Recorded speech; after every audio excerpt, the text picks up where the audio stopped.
I got two hands, I got my mouth, I know how to earn money. Good morning, or whatever time it is.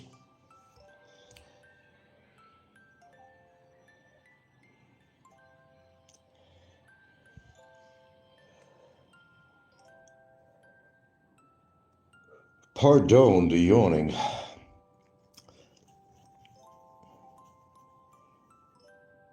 I think I woke up at 3:45 this morning. I went back to bed.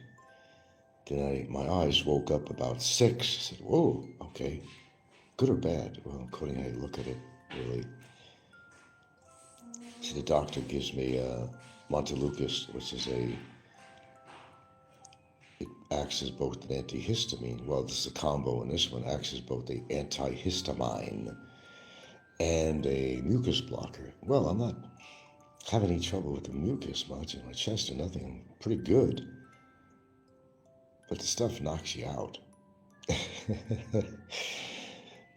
I'm on my bed this morning. I'm trying to listen to news media, which is another thing. Everything is clickbait, everywhere. YouTube, here, news media, everything is breaking news when it's just redundant stuff. They're just rehashing again.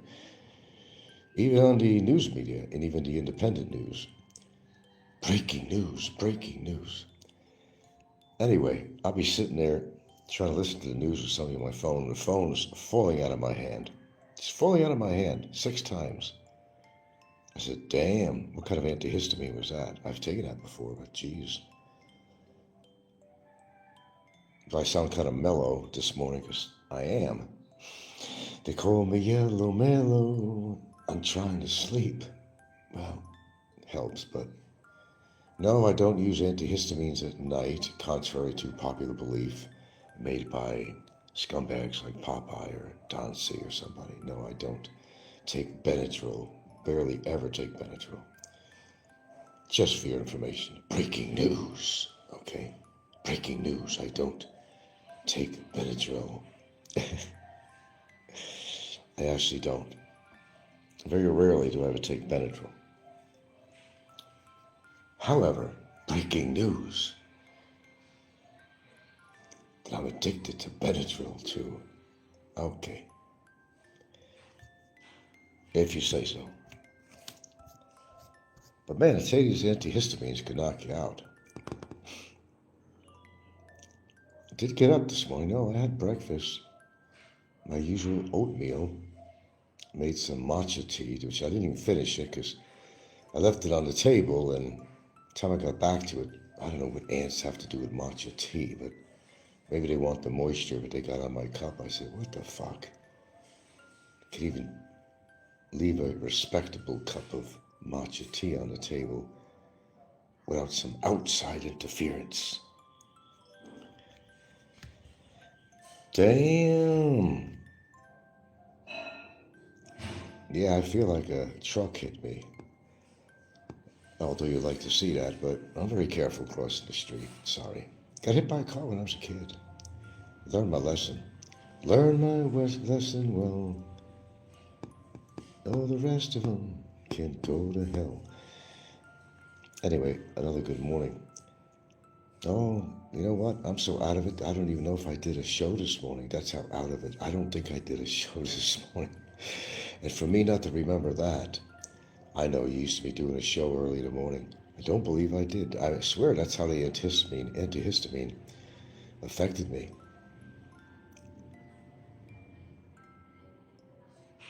I've taken this before, but this was a Montelukast, which also contained a antihistamine with it. The Montelukast is to kind of break up any mucus, and of course the antihistamine is for allergies and stuff. The combo, it's like, whoa. World of chemistry, right? That's just saying, world of chemistry. Like I said, in life, there's no real fix to anything, legally or otherwise. There's no real fix. Always a band-aid on just about everything. But the news media really disappoints me. I like to listen to Midas Touch. This guy and his brothers, they look so much alike, it's uncanny. They make over 20-something million a year since they started this show. Can you imagine that? Can you imagine it? I depend more these days.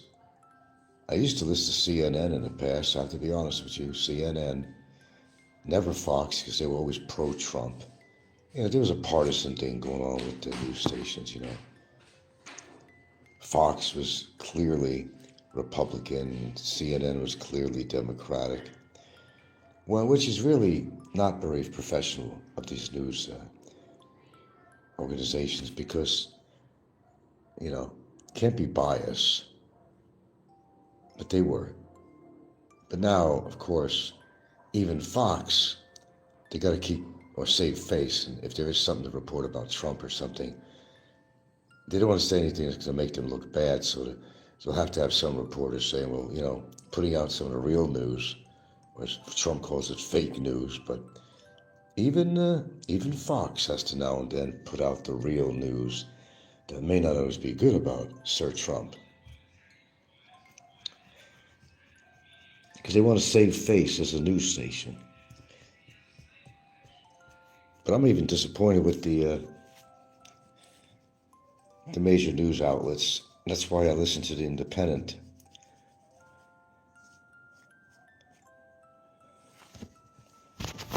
But when I see these titles, breaking news, they're always breaking news. And they're just kind of rehashing some old hash, just like I do on YouTube. Everybody with their clickbait.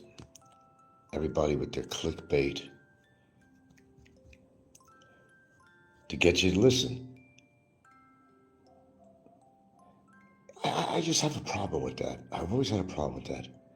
If you're going to do a show, or you're going to be in the news media, talk about, tell what the real breaking news is. Is it breaking news? Be honest about it. How about YouTube? Clickbait. Is your topic matter? Is it something new? Is it, whatever the title is, do they even talk about it? A lot of times they don't. But it's a trick they use in the news media. It's a trick they use certainly on YouTube all the time. Where nothing they talk about even has to do with whatever the title was. Or maybe they'll kind of tuck it in at the end of the show because they want you to listen to their whole broadcast so they can get those watch hours and stuff. Everybody is screwing with you. Whether it's international news media, corporate, or independent, everybody's trying to screw with your head. And that's where I lose respect. And I always listen to Midas Touch, and I'm losing some respect for them because not everything is breaking news, like something really big just transpired. When nothing transpired. There's nothing. It's not breaking news. They just talked about it an hour ago. And these guys come on like on almost every hour. It's always breaking news. It's an 8-hour, 10-hour job for them per day to put on their show. Because the guy's reaching, or did reach, 6 million subscribers.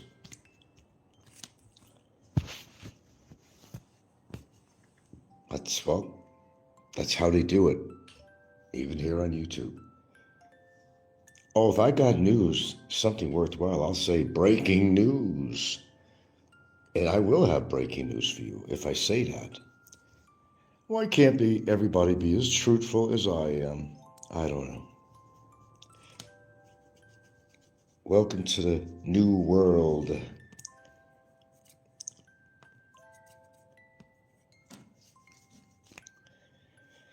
Anywho, I think I'm coming out of my coma here, whatever it is.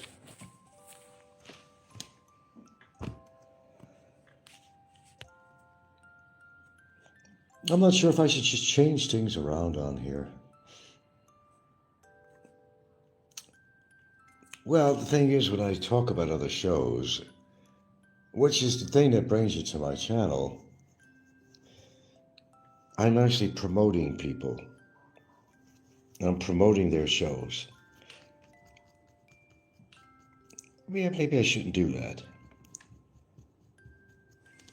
But then again, will people come here? Build it and they shall come.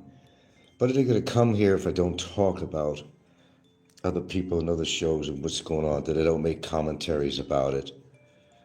Or kind of correct the wrong about something I heard? Or you wouldn't come here at all, probably. It's not that I have a huge channel and I'm really worried about viewers and shit and monetization. No, I'm not. So, should I care? I don't know, according to how you look at it.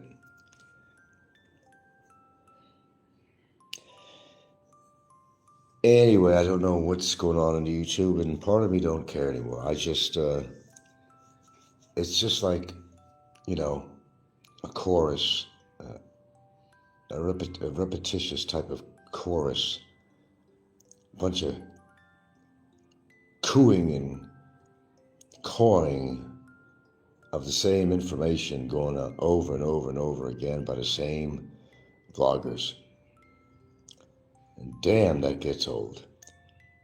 I guess some people really need me in here to refresh the Philippines genre, and I can understand why.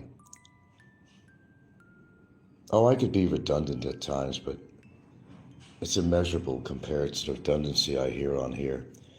If I'm redundant, it's only because I have to bring it up because of something was said or an issue or something like that, and to remind people that, hey, you know, this is what they said and it's a bunch of bullshit, to kind of clear people's minds up about something. Is it my job to do that? No. Should I even care what people say? No. However, the informative person that I am, and the chief of justice on the Philippines genre that people think I am, which I'm not. I still do a lot of that. I still come on here and I will talk about people, what they said in their shows. If I find it to be absurd or an outlandish lie, or if I find it to be extremely humorous, I'm really not the news media of YouTube, not intentionally.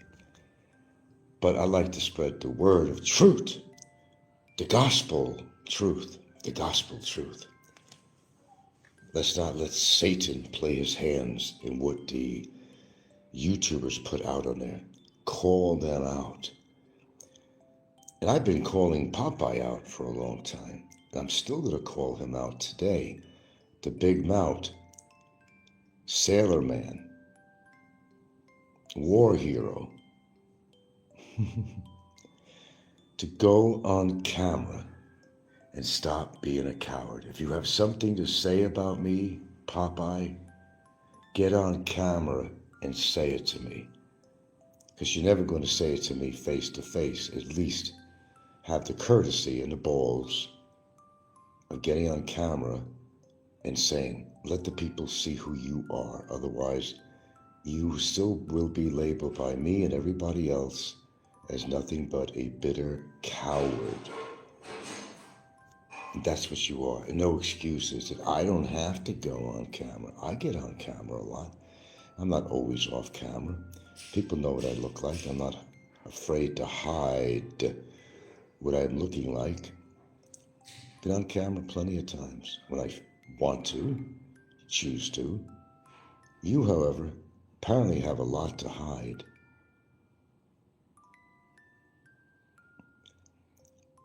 If you have nothing to hide, prove that you're not a coward and get on camera. Get on camera.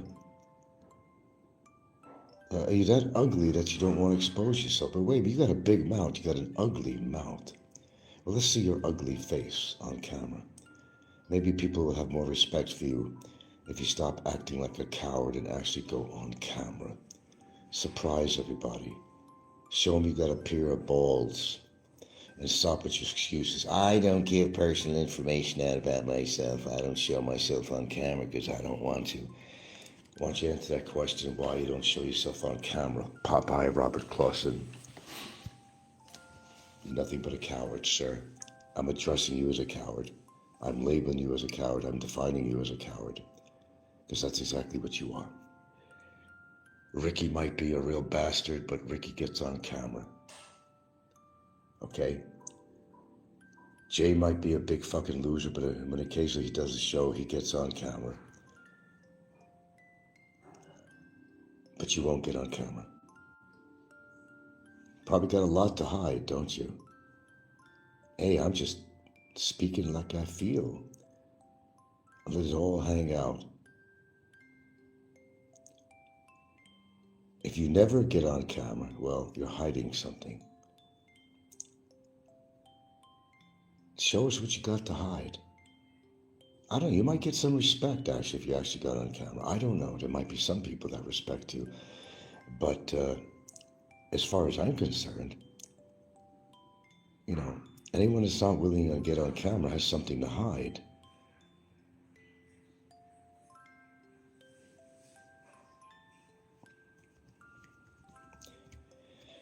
With that being said,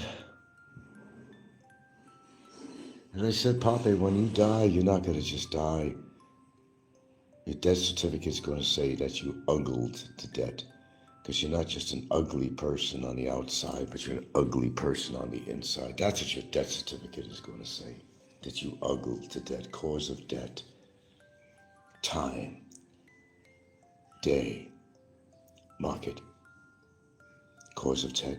Cause of death. Time of death. Reason for death.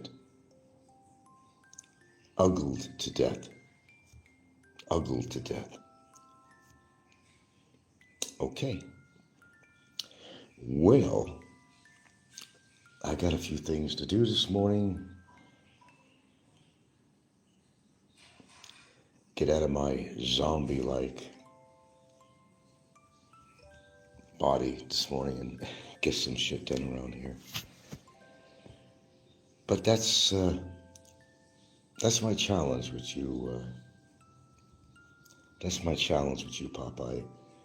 And to somebody else out there, and they know who they are, the clock is running out. The clock is running out. Someone needs to pay a visit to somebody and take care of something ASAP, or I will give the orders to proceed. And I think that person knows what I'm talking about. I'm giving it 3 business days. 3 business days. And then all hell breaks loose. I'm growing tired. I'm growing impatient. And I'm growing intolerant. 3 working days. And you know where you have to go, and you know what you have to do, because it's right. Only because it's right. Well, there you go.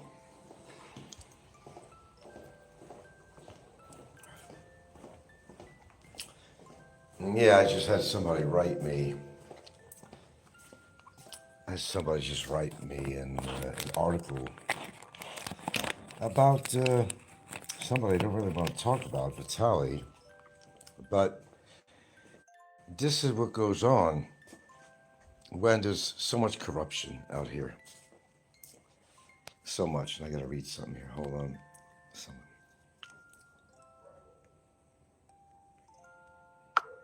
All right. Sorry about that. Well, I don't know. Apparently, as I get my information right, that at least 3 Bureau of Immigration officials were involved, and I guess they were giving out these great conditions and favors to Vitaly, allowing him to use his phone. What original news reports said that he managed to hide his phone and record without the BI agents knowing, but I guess it's going a little bit deeper than that. And I don't know, he got his phones taken away at some point where he was halfway finished of putting together a little documentary to make him millions of more dollars for his show, and had his privileges taken away, apparently. But not before, what I'm thinking is what happened here is he ratted out the immigration as to what was going on, and there are at least 3, maybe more, BI officials who were very aware of what he was doing, and probably, payment, as you would imagine. There's so much corruption. Oh, hi, Mix. Good morning or afternoon, whatever it is. I'm out of it today. I mean, I feel good, but when you start taking antihistamines, you're in like la la land, according to what type you take. No Benadryl. Yeah, I just had somebody write me with this article, and I wish I could read it to you, but if I had my laptop going, I'd be able to read you what happened. But I'm sure you just look it up there. Corruption, BI, immigration, Vitaly, put in those words in the search engine. You'll probably come up with a lot of shit. Yeah, he got free. It's a win-win situation for Vitaly. He got free, but, he's going to get, the publicity he got. I mean, this is like utopia. Now he's going to make a hell of a lot more money. No, he's not going to be able to come back into, he won't, Slim might, but I don't think Vitaly's ever going to be able to come back into the Philippines, but it won't stop him from going to any other country. But I think what's going to happen, if he doesn't get drafted in Russia, he's going to be doing stuff possibly from there, perhaps. No, let me hit the gate over here. Kids coming in here. Young age. Vitaly? No. He's older. He's at the border point of where they would not take him in. And utilize him, I don't know, as needed, but they're not going to just, I don't think they're going to just draft him. Hold on, I got to fuck with this gate a minute here. Yeah, hold on, guys. This gate is all messed up. Okay, got it. Yeah, that gate is messed up, that's why. Okay, sorry about that. Yeah, look, there's nothing anybody can do about corruption. It's just that they have to be caught. And there's always going to be new agents coming in. And the temptation from having rich inmates and stuff like that, is going to probably allow other inmates and so forth to continue the things they're doing. Now, I don't know what went on with Barry while he was in jail getting special favors to use his phone. He still uses it, although he's too fearful of actually putting on an actual video, so he'll just comment on people's shows. But I'm pretty damn sure, somewhere along the line. All right, let's go back to Mandawi, right? I never seen anything like that in my life. Barry, as a prime example here. Wow, I'll tell you, look, it's been really windy here. Barry had almost every appliance in the world. I mean, going back, he had an ice maker. He not only had his laptop, he had his phone, he had a monitor, okay, ice maker. He had a coffee maker. What else did he have? Shit.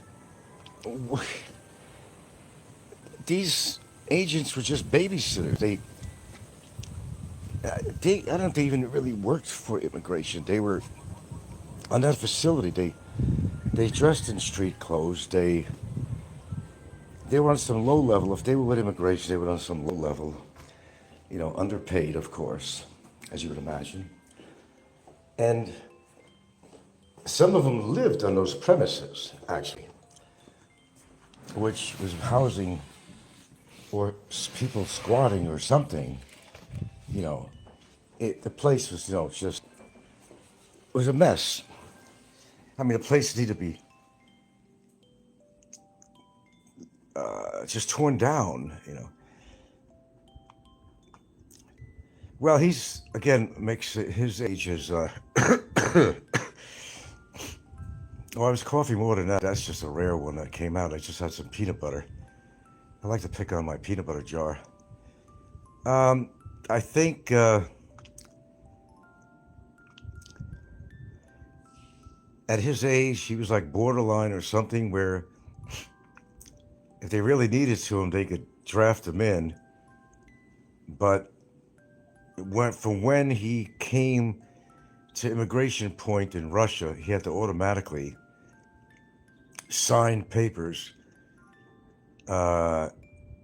which, if they wanted to, they could draft him into the service. But everybody who came through a certain age or something, a male, had to sign these papers before they could leave the airport as he came into immigration. So there is a possibility if they need him, they could put him in there. All right, let's see what else. IRA, nearly a death sentence, given how drones are being used now on the front line there. Yeah, ever since drones come around, yeah, big problems. I really haven't been paying too much attention. Somebody wrote me with this article. You can look it up more on there. It might be more details, but I've been just looking at the news on here this morning and the phone falling out of my hands. No, I'm fine now. I'm not. You get kind of drowsy when you take antihistamines. And I didn't really need them that bad either, but I took it anyway. And another thing for mucus, I'm like, okay, here I am. But I've been, trumped out. And I did a show this morning where I just briefly talked about some things going on with that and how even the news media and private independents are using clickbait to get your views. Always saying breaking news, breaking news. Everything was breaking news. Yeah, I mean, it happens with the news media. It happens right here, obviously, on YouTube. Everything is breaking news or not necessarily breaking news on here, but more like, clickbait. Philly to Philippines and other people utilize that a lot. And you ever notice some of the thumbnails of some of these people? They take a snapshot of themselves and a certain expression. You'll see a title on there on the graphics pertaining to the caption of the video. And, they're going to pause for something. They're going to have a big surprise on their face or something, that gets you to be drawn into their show. They know what they're doing. Even Jim, dumb shit as he is, does that himself too. People have caught on. What does get the attention of people on here? I have clickbaited people before in my shows, but I've never really clickbait people in my title. I mean, I have baited people on here to get a reaction, but I've never, to my knowledge, baited anybody on the caption of my show. I don't think I've ever done that. Ukraine is worse regarding lack of men. Yeah, I would say Ukraine, every able-bodied man. Well, look at all these, throughout history and wars, kids are 11, 12 years old with guns in their hand are trained to go out there and kill people. They're doing that now, in different countries. Kids, children, haven't even reached puberty yet. Walking around with guns in their hands. For real. But yeah, I've been kind of overwhelmed with all the news going on. Just get the fucking guy out of office, man. Just enough is enough. He likes to have attention, Trump. He's getting it, but he's going to go down in history as the worst, most corrupt, the most evil president ever, even in history.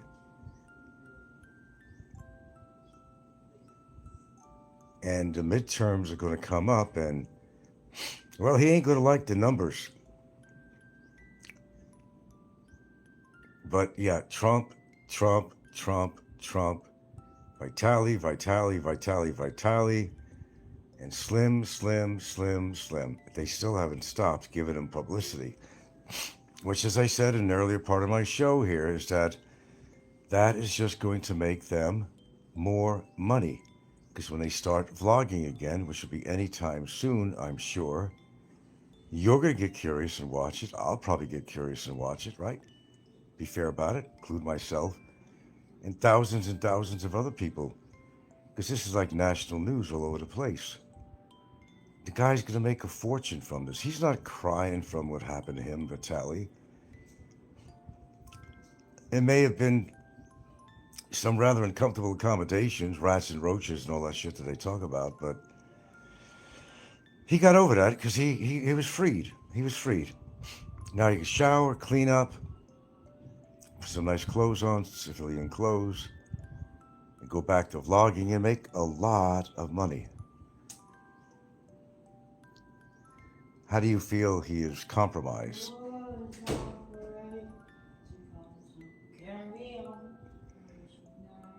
You came back? I did.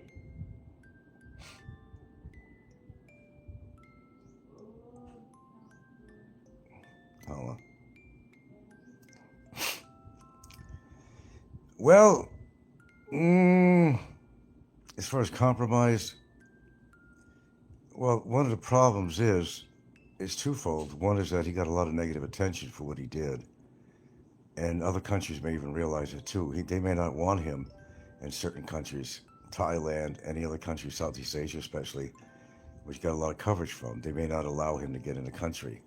And they have every right to do that, you know. Oh, Trump.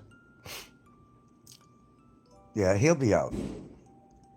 He's just got to get through all the legalities, all the, all the red tape, all the bureaucratic shit. No, he'll be out. For anybody hoping he's going to stay in, well, I'm sorry, but that's not going to happen. He's either going to drop dead or he'll be ousted out in total embarrassment. And he can't take, he's very sensitive.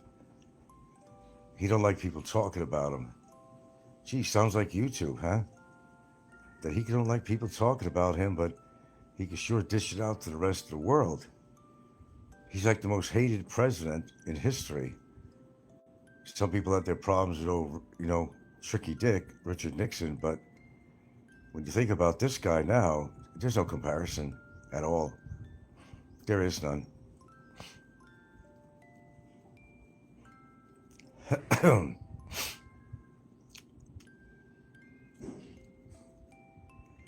But yeah, it's too much on the news, just saturated with all these people. Vitaly's getting his attention that he wants, but on another hand, that he don't want. It's one of those situations. You're damned if you're getting too much information on here, but, you realize that there could be repercussions with that, but at the same time, there could be rewards because it just makes him more popular. He already has a lot of money. And who's going to refuse to make more money? He's already wealthy. And the thing is, his mom's in it on this with him, too. She's probably like a manager to him, really. He gets rich, his mom gets rich. So back to the corruption. Sure, throughout history, and certainly as long as I've lived out here,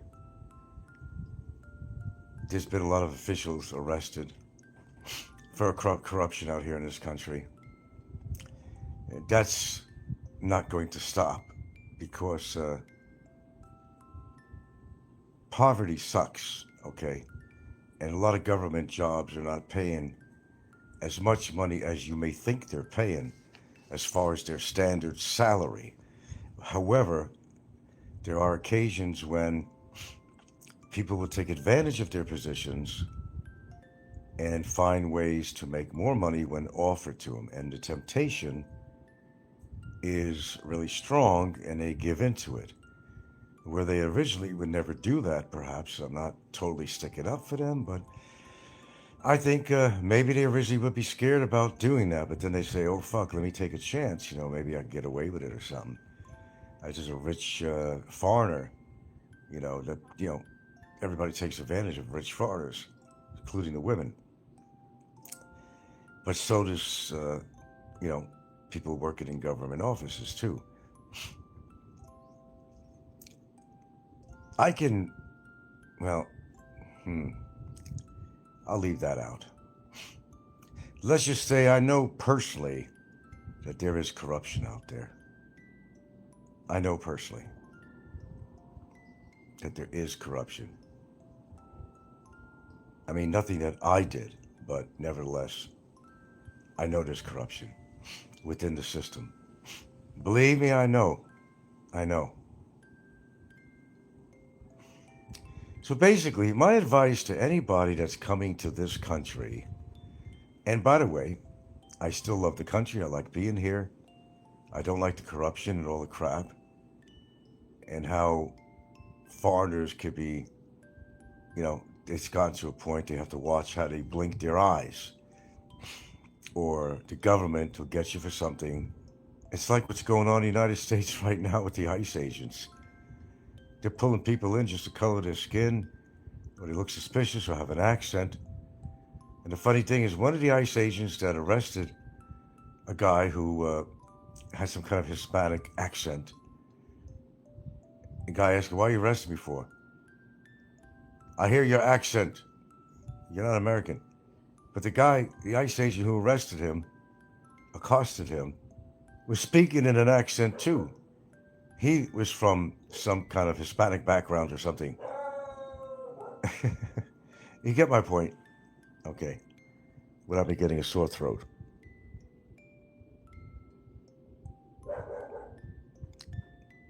So just face the reality that corruption is everywhere. And we're not just labeling the Philippines here. It's just all over. And when the economy gets worse and makes it hard for people to live, there's going to be more corruption. There's no question about it. People will do little side jobs, even people that don't work for the government may do little things on the side to make extra money that might be deemed to be illegal, even outside of the government employees. That always happens. But there is something called temptation, and they give in. They got to feed their families. They're not making enough. They got a mortgage on a house. Maybe they want to buy a house. And this salary is just not cutting it. Just not cutting it. So they wind up doing something that maybe they wish now that they never did before. I'm sure there's going to be more than 3 big BI officials arrested in this. I think they said there was at least 3, but they think there was more. Now, allegedly, I have to use these words cautiously when I talk these days, because like I just said, you have to watch what you say and how you blink your eyes, So especially me in a situation that's going on, where something that's very corrupt is going on right now, I have to be careful what I say. Something very unjust is going on right now. So, freedom fighters. Well, not many freedom fighters in the Philippines. You don't have a chance, for most part. If you're going to be living in this country, whether you like it or not, don't sell the farm before you come here. Spend a year in a relationship, at least a year. Don't go gung-ho, do the things you do, because you just met a woman that you thought was so fantastic. Well, it worked out for me, but it's not working out for a whole lot of people. Wow, let me just tell you, it's been blustery last night. It was cold in Baguio this morning. In fact, they're expecting the lowest temperatures ever in Baguio in February, actually, coming up. It was actually chilly out. I felt like I felt when I was in Baguio when nighttime was coming. Yeah, there's a lot of unjust things going on right here on fucking YouTube. And I got to the point where I could say I could ignore it. And there's some things I could ignore, but there's some things I will not ignore. If I'm going to go out, if ever that's possible, I'm going to go out with a bang, buddy. I'm going to go out with a bang, a big bang. That I can assure you. I gave somebody 3 business days to make up their mind about something and be honest and do the right thing. It's not a threat, it's not intimidation, none of the above. Straightforward. Do the right thing. Be honest. After 3 business days, then all hell breaks loose. Okay? That's all I'm going to say about that. 3 business days. And they know what they have to do. They have to be honest. Because, as I said, all hell is going to break loose. I guess I'm at the point where I'm tired of being stepped on with this kind of shit.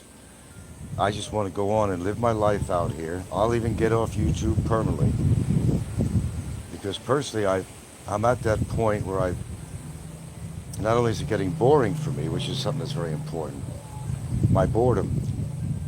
And hearing the same shit over and over on here, and nothing very exciting or fresh or new, just a lot of hash being rehashed. And people fighting with each other, left and right. I don't need that kind of negativity in my life. Oh, it's fun for a while when you get kind of sucked up into this and you look at the people doing the stupidest things. It becomes entertainment. But after a while, it kind of gets really old. Not kind of, it does get old. It's the same people usually, the same people, doing the same stupid stuff that they think, underline the word think, neon lights lit up, think that they can get away with. But it doesn't always work out that way. Some guy committed fraud on here with documents, false documents. Then, of course, somebody put a false report on me, which has not created a lot of comfort in my life at all. And if you think I'm happy about it, you're wrong. Why would I be happy about it? Don't affect me because it affects other people, innocent people that are in my care. You get the point. Put yourself in my shoes and see how you feel. Oh, sure, there's tons of people out there, the trolls, that want to see something happen to me. I say go after the real undesirables out there, and you know who they are. I don't go around grabbing women's tits, okay? I don't do any shit like that. I don't go around cavorting with underage girls at waterfalls and doing that kind of shit. I don't go around like Vitaly making a mockery of Filipinos and workers and so forth. I don't do any of that. I say go after the people that deserve it, and you know who they are. Now, some people on here think, again, underline it, think they're getting away with a lot of shit on here, but they may not be.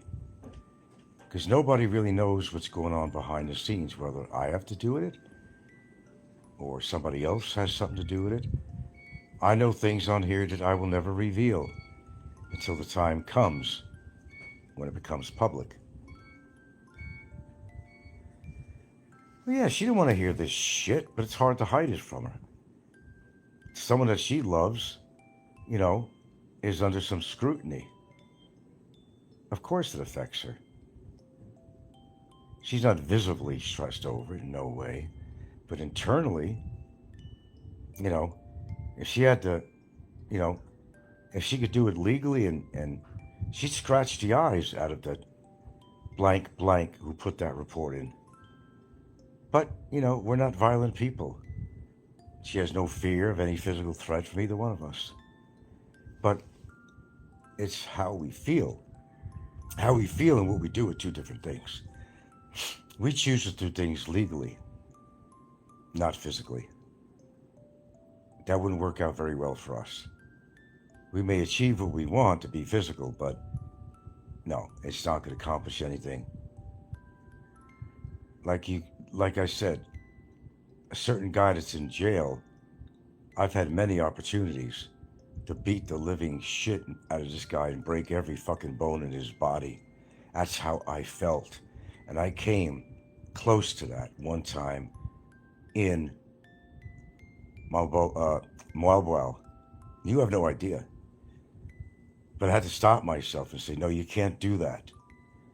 Even in TGIF, you have nobody has a clue what was going on in my head in there.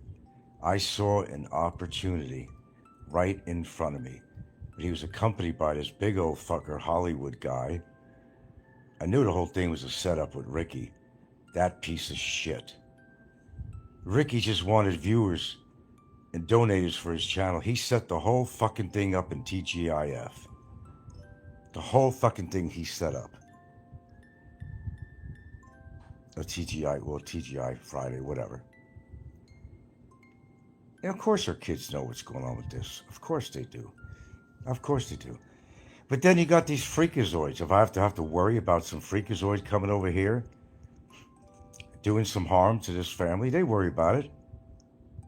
They know what's going on. They know that there's some really schizoid people out there.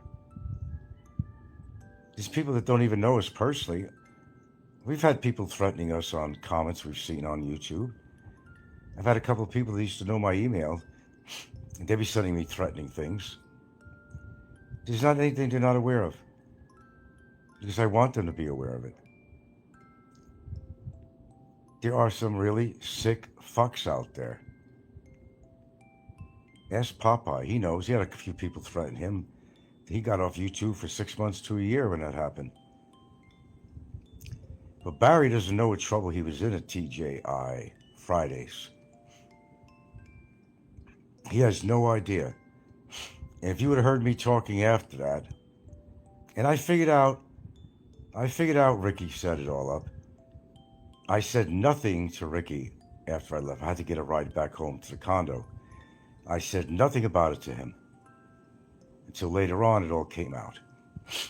Ricky is just a fucking fat piece of shit who already has a police record. Keep in mind, folks, underline that. He needs to put some emphasis on the fact that he's got a record out here already. I'm tired with fucking with Ricky. And Ricky has no idea whether or not I'm doing something or not behind the scenes. He has no idea. I would never say if I did. Jay already's in trouble. Jay already's, I will tell you that. That I know. Immigration is aware of what Jay did. And this goes under, I forgot, Republican Act it goes under, but he's in big trouble. He just doesn't know it yet. We'll see what the prosecutor says on that. I told you, I don't sit back here and twiddle my fucking thumbs. It's not what I do. Jay has said too many horrible things about me and my girlfriend. She's innocent. Even if I was guilty of something, leave her out. Why? Because she's living with me? She doesn't support everything I ever say in my life. But she supports the things that she knows are true.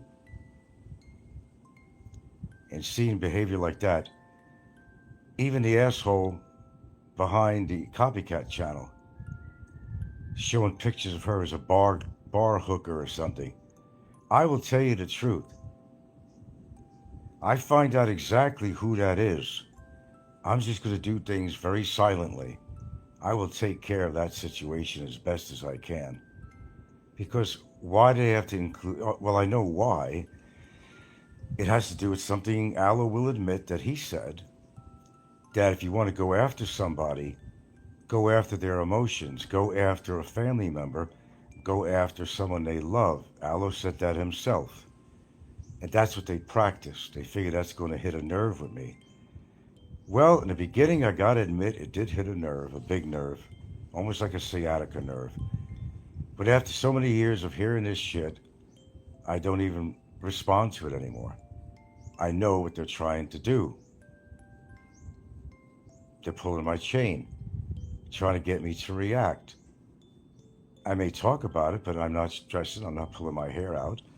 I know that they're going to talk about me. I know they're going to talk about somebody I love or whatever, a dead brother, a relationship, my parents, you name it.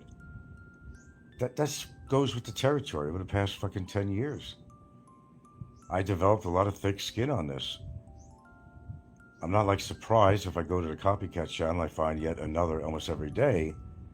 I'm not surprised if Popeye puts on some shit on here.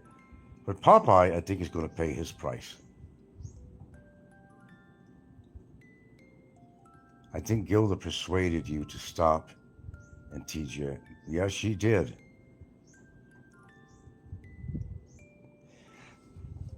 No, she told me for when I was at the table, when I discovered Barry was here. No, she told me from that point, but I didn't listen to her. I got up off the table. In fact, you know what we did? We tested Barry out and actually invited Barry over to the table. I'm not kidding you. But he was too coward to come to the table and face me. So when he didn't come, Gilda said, "No, leave it alone."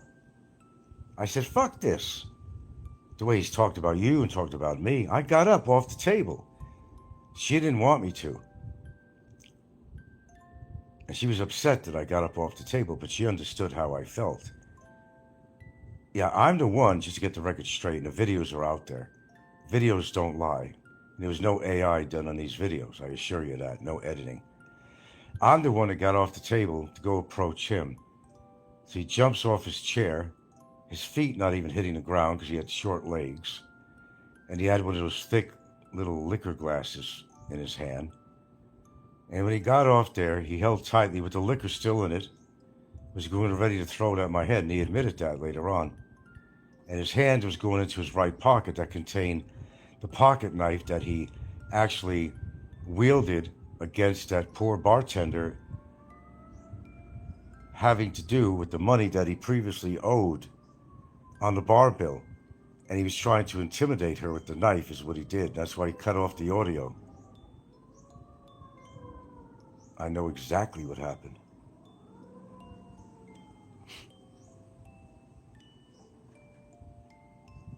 I would have tore that motherfucker in pieces. But in retrospect,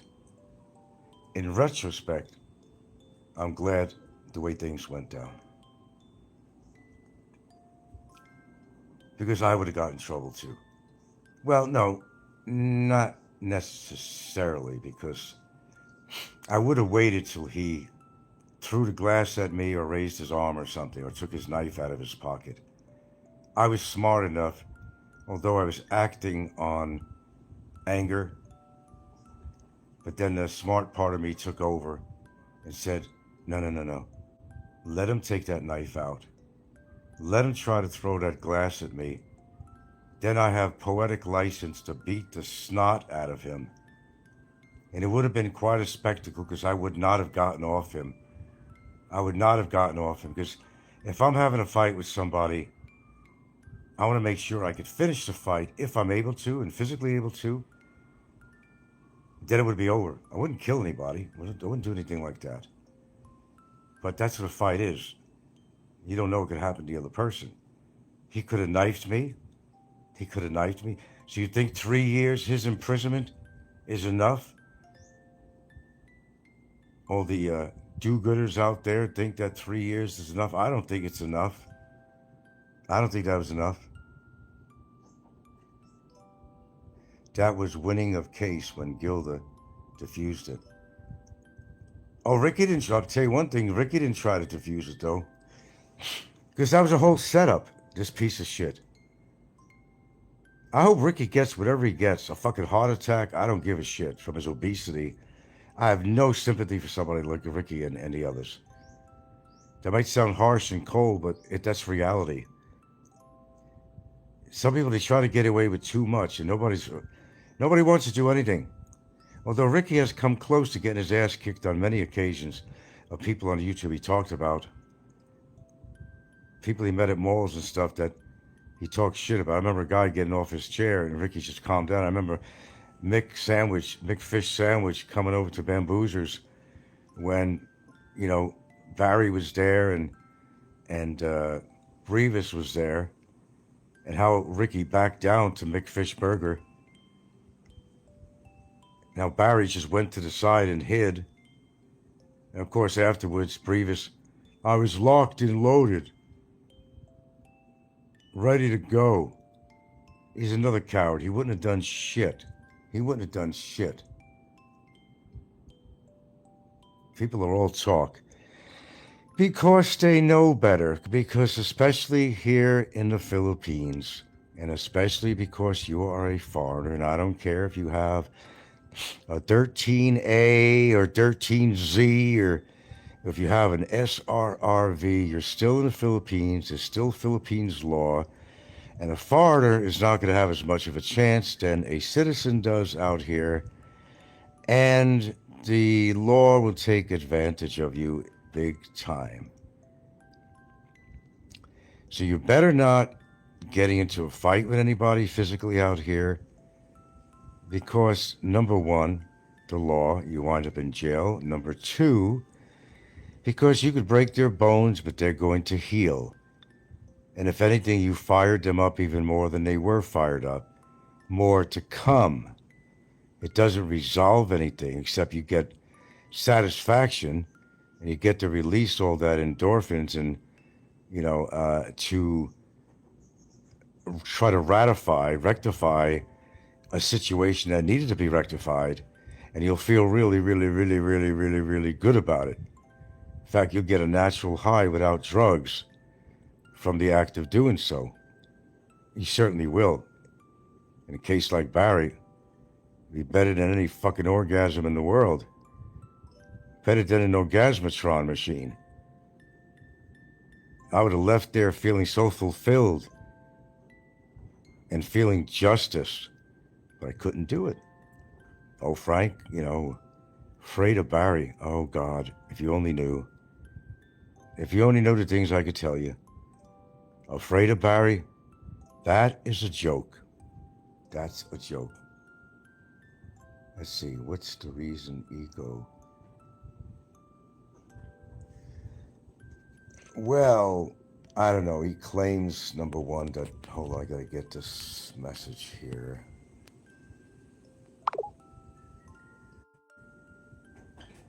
What happened here? Okay. Well, he says he wants to spend the time to go write his novels. Novel. Yeah, maybe he should write a book about communes, perhaps.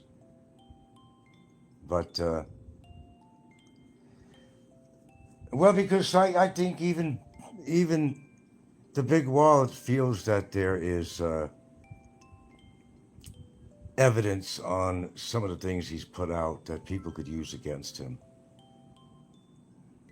Because he knows that the heat is getting hotter and hotter on YouTube, and people being arrested and thrown out of the country and all that shit.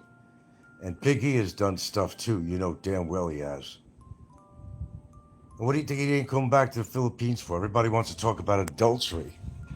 Well, if his chick gets pissed off of him another time, she's got all that shit on him. That's why. That's why he talks down. He used to love the Philippines, but that's why he talks down it. Oh, it's better here in Vietnam. And blah, blah, blah, blah, blah. Yeah, we heard that from Jimbo too, right? It's better here. Yeah. But, he didn't want to be put in an awkward position again. What if he decides to live in the Philippines again, and one of the ladies, meaning more than one, the mistress, which she is, and the wife, no disclaimer definitely needed on that. No worries. No worry on that at all. If something doesn't go his way again, then he's going to be in another world of hurt, and he's going to have a lot more money taken away from him. As some people allegedly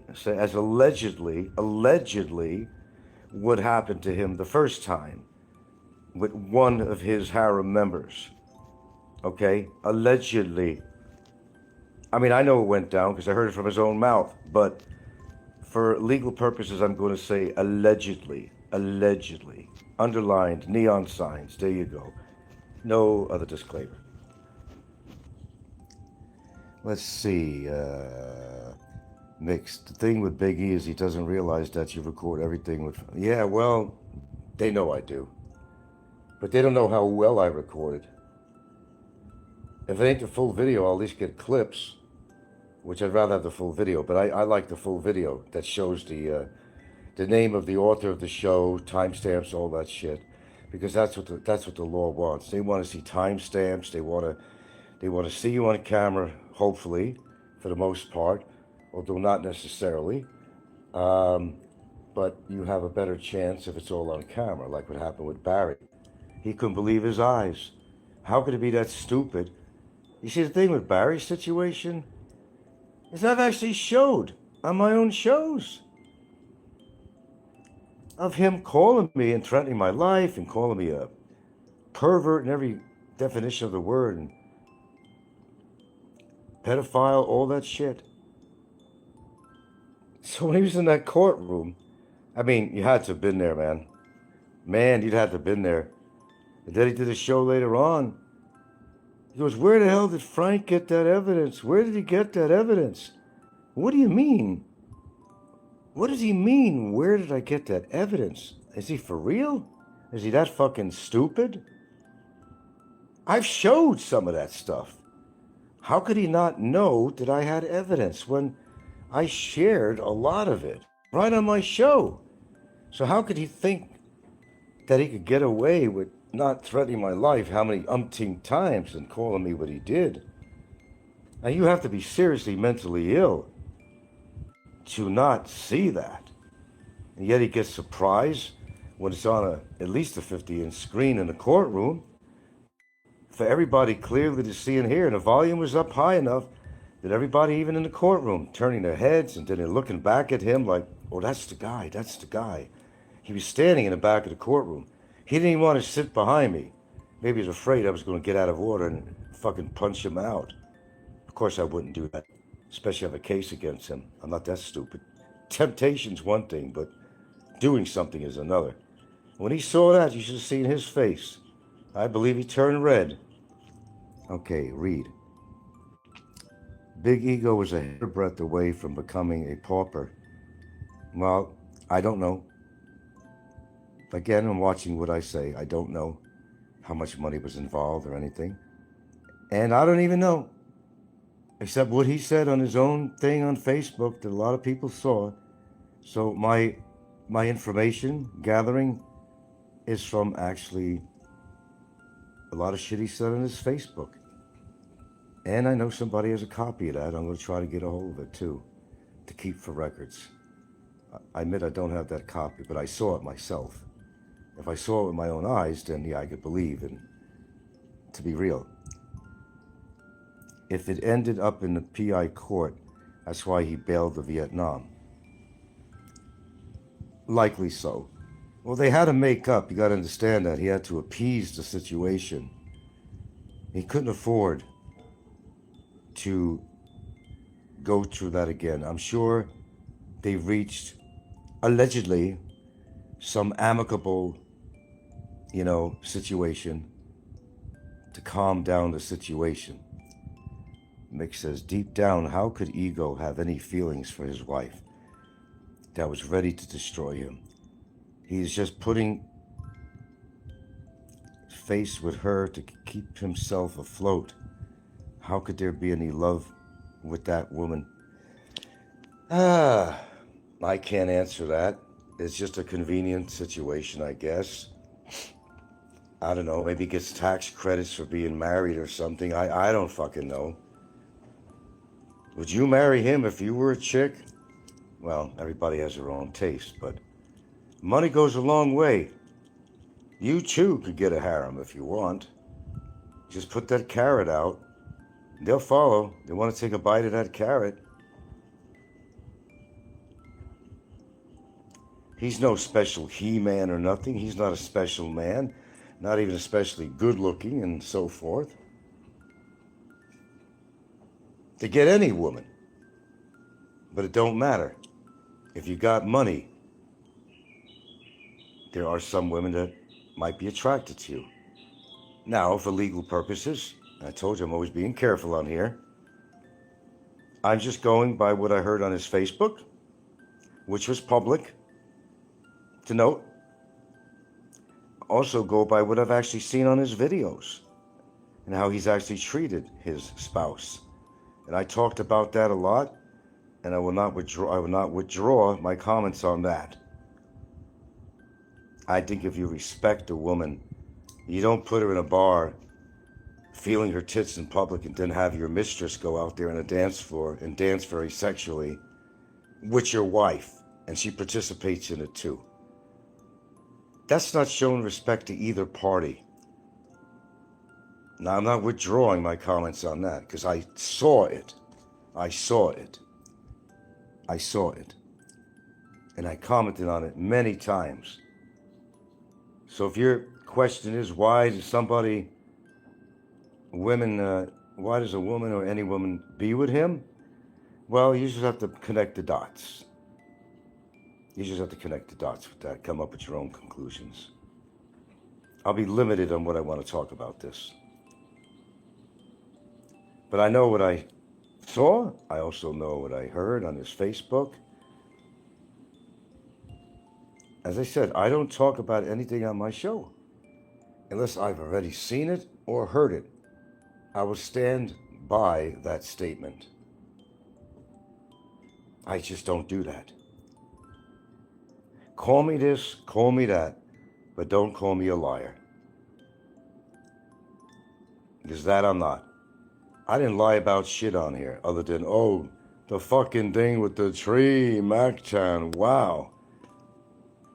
The world was going to end when I said that I was in Mactown in Beaton, Hawaii. Oh my. It set YouTube on fire. For what? But I still laugh at it today. Why do I laugh at it? Because I knew what I was doing.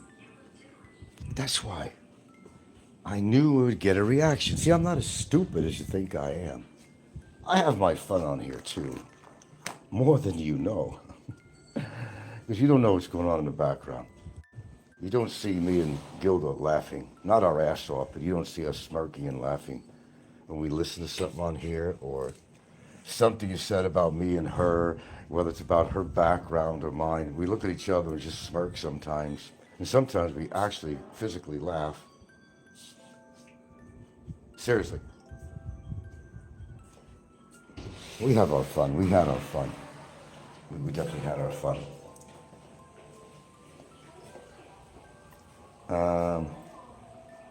Okay, I read what you said, Mix. Well, that's a good question. Can't deny that. That's a good question. But I'm at a point now where I just watch every fucking thing I say on here because there's always somebody that's looking to shove it up your ass, you know what I mean? But these people are the same people that are on the borderline of getting something to happen to them. So no, he will not go back to live.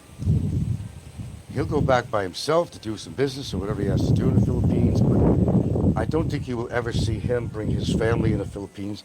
That is not going to happen. That's why he's boasting about Vietnam being the best place, the best this, and beaches and everything else, because he doesn't want to talk about the Philippines. That's why. He's not telling you the truth. Duh, like that never happens. We know why he ain't going back to the Philippines, but the show is not about him.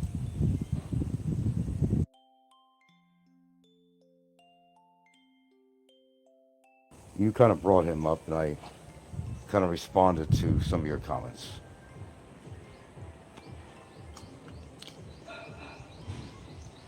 Let's see, what else? Remember where I started off. Get so carried away into some of this topic matter. But, yeah, there's a lot of corruption going on out there. There's no doubt about it. Don't even have to think about it. I think Vitaly got away with a whole lot, and I think Slim got away with a whole lot, too.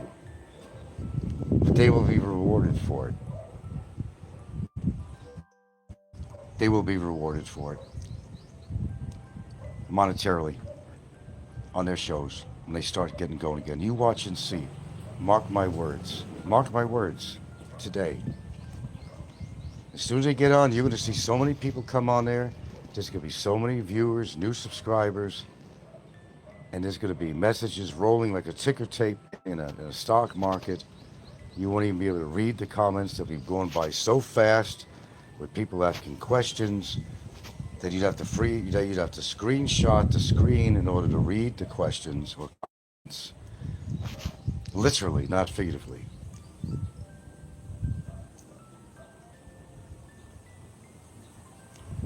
I don't know how he could bring her to. I don't know if he could do that. Yeah, I don't know what happened to Bebot. Deported. Well, he wasn't a Filipino. I thought he was Filipino. What was his nationality?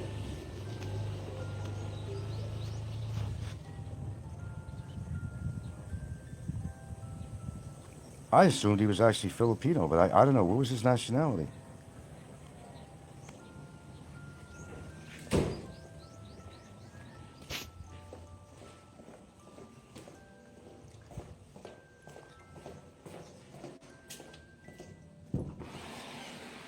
Okay, that explains it. That's sort of what I thought. I guess I'm right. All right. Yeah. Okay. All right. Well, he got away with a lot. Child trafficking, all that shit, whatever he did. I mean, look at Tim K. Tim K had to leave the Philippines. There was too much heat going on for him. He had to leave the Philippines. Then he got into it with some local vendors in town. You remember that? And they put a complaint against him and all that shit. And, truthfully, Tim wasn't happy where he was living. Because Tim was the kind of guy that liked to travel. And you'd think he was actually faithful to his wife or girlfriend at the time, then wife. Hell no. Hell no. And he was a drunkard like everybody else, and he was a fucking drunkard. Oh, Tim K had a really bad attitude. He thought he was big and bad. He was a good-sized guy, but, it's his attitude that was his defeat. Everybody has a reason for coming here, and everybody has a reason for leaving here. There's always a reason. Couldn't take the heat. Things got too hot. Shit, I've been here almost 10 fucking years. I've been under the heat with a lot of people on here, calling me every name in a fucking book and accusing me of doing things I never did. I didn't go run out of the country. I didn't shut my YouTube show down. I'm still here. I'm talking to you right now. You talking to me? Yeah, I'm talking to you. I'm here right now. If I had something to hide, let me tell you, I would not be doing my shows. Make sense? There's one fucking guy that made a comment on somebody's show saying, no, don't get off YouTube, Frank. We want to know exactly what you're doing and where we are so we could take care of you. That was an implied threat. That was just the other day. I forgot who it was. Was it Simulcron or some other guy? A lot of people think Simulcron is actually the one behind the replay channel. That's what I heard. Or DQ. They might all be the same. But that's speculation at this point. Here's my famous 13. I'll tell you, I mean, I make fun of this and I joke about it, and so do other people, but I always wind up with, now it's 15, but I always wind up at 13 very interested people that come to my show that want to know everything I say and everything that's going on. Yeah. Edward Schultz. And you're laughing at what, Edward? Do share. And what are you laughing about? Just tell us, what are you laughing about, Edward Schultz?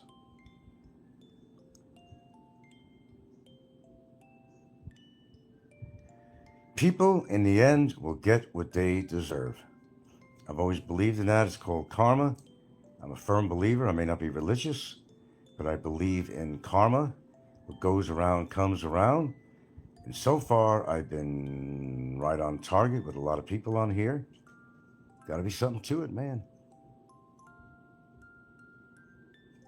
You've been banned from Better Channel, but yet you're here listening, aren't you? Well, why don't I help you out a little bit, and I'll ban you again, since you're used to being banned. By another ban. I've been banned by better channels than this. Well, there you go. Now you got banned again, Edward Schultz. Sergeant Schultz. There you go. Now you can feel better. I'll put it on your resume that you now got banned from my show. Mick says, yes, I think things even itself out over time. Over time it does. It doesn't always happen right away. Like some people like to have things happen right away, but things take time. You can take time. It's the Philippines after all. Nothing goes fast here. Breaking news, breaking news. What a clickbait that is. It just makes me believe, and it is true anyway, we all know this, everything's about money. I always give an example of Midas Touch because I watched that as an independent, very successful, 6 million people now, news channel. And I like the way they're reporting, and they got boots on the ground with other divisions of his Midas Touch network. But he pulls the same fucking crap. Let me take the time, don't forget to subscribe. And then they put these sponsors in there, and whether he uses a product or not, you know how that works. And of course, the clickbait that goes on even this guy's news channel is incredible. Everything is breaking news. To get, there are tricks to the trade, and he's a YouTuber. That's other media too, but the guy's a YouTuber, and that's where he gets most of his people. And this is used widely here on YouTube. It's always, breaking news or some kind of clickbait. I like to shove that clickbait down fucking Philly in the Philippines' fucking throat. Because he's like one of the big masturbators of clickbait on here. Mike Vick says, if you were doing I talk about thesis. I've mentioned shit like that in the past, speaking of that. Even if you were doing a thesis on things being all about money, PH would be really on top of the list. Well, it's everywhere. But, if the only way you can get people to watch your show is to talk shit about people, create drama, and have clickbait titles or put women on there, that's what they do. That's what they do. And I've lost respect. There's some of these views I used to listen to that I don't like anymore. I used to listen to their channels. But now that I've seen that everything, the denominator is making money.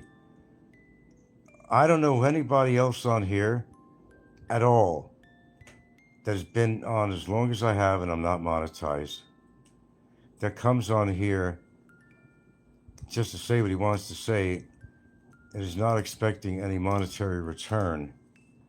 There is nobody vlogging that's not out for the money. That's why they vlog. It's not because they have something to say and they're utilizing all their precious time. No, there's always money involved. They would not come on every single day like I do. I'm not making shit on here.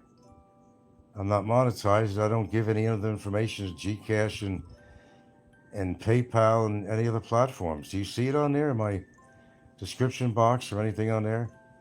No, you don't.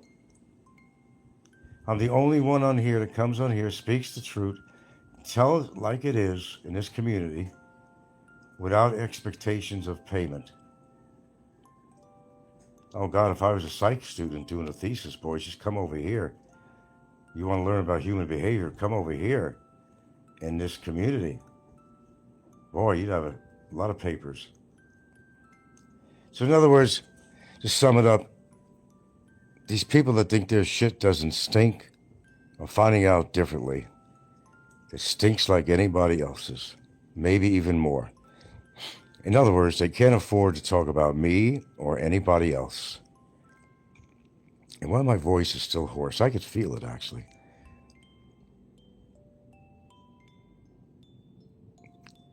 They talk shit about me, but what is their life really like? It is jealousy. It is envy.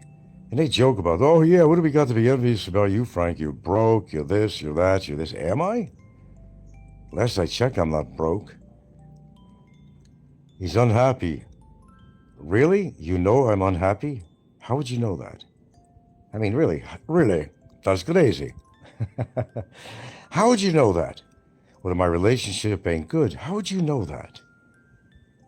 You don't live with us. Henceforth, you don't know.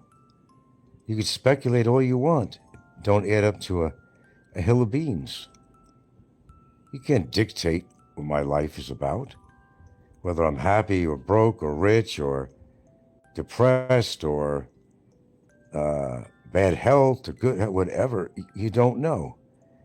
Unless I come out of my mouth and I say something, then it comes from my mouth, it comes from the source, and you know. Like I always say, if anybody has a question about something, you come to me if it's about me, and you ask me if it's true or not. Go to the source. Don't listen to the fucking trolls. It's like throwing stones in a glass houses. There you go. There you go. Correctamundo. Where's that spray shit I got here, man?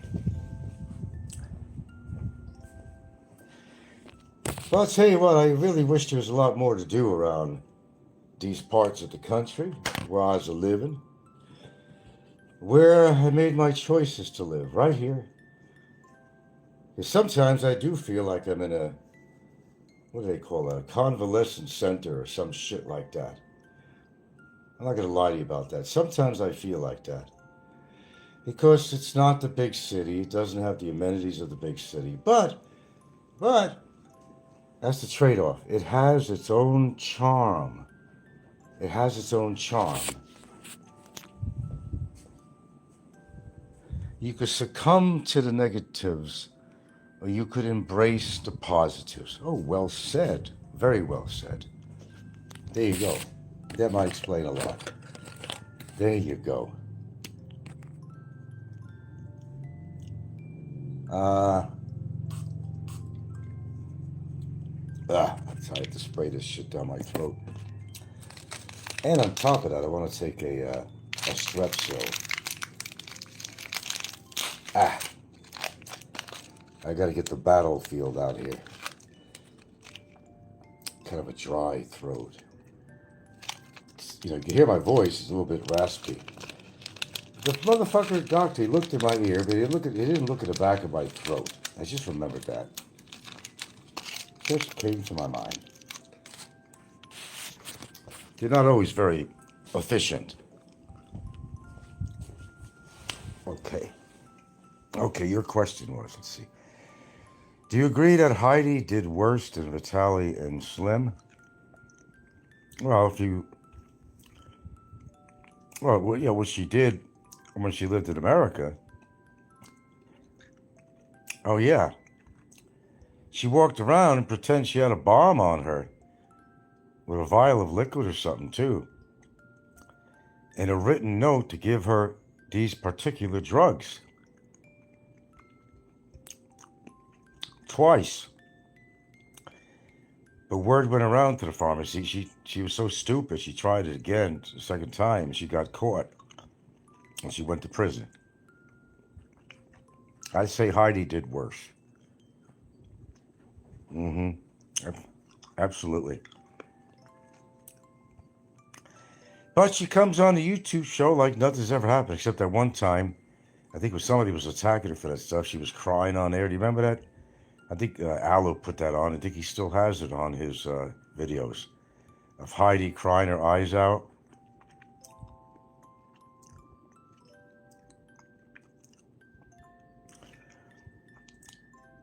Look, create justice, folks, where it should be created. Go after the real undesirables. If you have a desire, you respect the Philippines, you respect the Filipinos, period. You respect the culture. You want to live here, or you do live here already. Sometimes you do have an obligation to support the community. Because you're a foreigner living out here, and we're all guests. I don't care if you have an SRV. I don't care what the fuck you have. You're all guests in this country. Whether you like it or not, you got to follow the laws. You may not agree with a lot of them. You may not agree a lot of things about the culture, the practices, the beliefs, certain avenues of the law, or how they do things out here. But alas, you're living out here. If you are, you don't like the bureaucracy, the procrastination. You know, you walk into a bank to open up an account or something. You'll be in there for 3 hours. You don't like the flow of things out here. It's just the way it is. And you can either sit there and complain about it or try to take a deep breath and just say, it's just the way it is out here. Relax, take a couple of breaths. And believe me, I've been in uncountable situations where I wanted to yell and scream. It could be little things like you have an appointment somewhere. You go there and the doctor or whatever you went to see is not in. You went all that way. Or you decided, even if it has to do with a doctor's appointment, and a whole crowd of people, and they don't really give appointments, you got to wait your turn. There's 1,000 people. Then by the time they get to the last person, almost to you, it's lunchtime. Then you have to wait another hour and a half, 2 hours. They take as long as they want. Legal issues. How long it takes to put a complaint there with the prosecutor's office and getting an answer back. And other things that are presently related to me. Nothing happens fast in the Philippines. Nothing.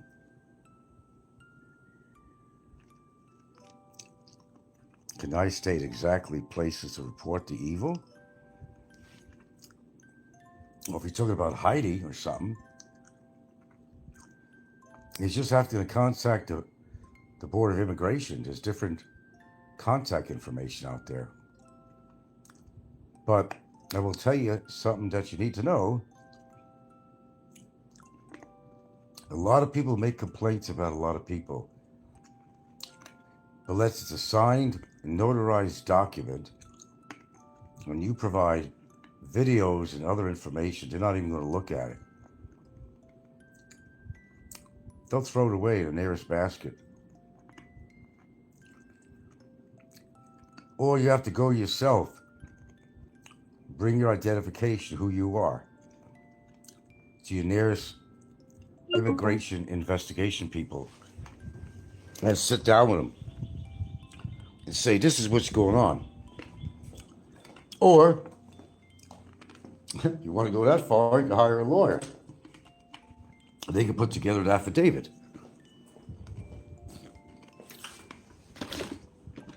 Which will be sent along with evidence to the prosecutor at the DOJ. And they will kind of mull it over, and they'll see if it's worth being sent to the courts.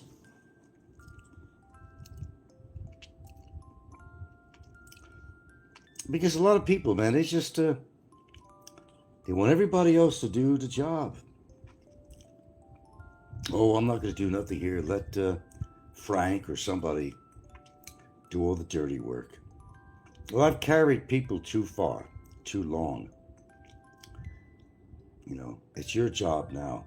What I do behind the scenes, I'm just going to do behind the scenes without talking about it on here. From this day on, well, actually, I've been doing that. There's a lot going on you don't know about. Where it's going, how it's going, I don't know.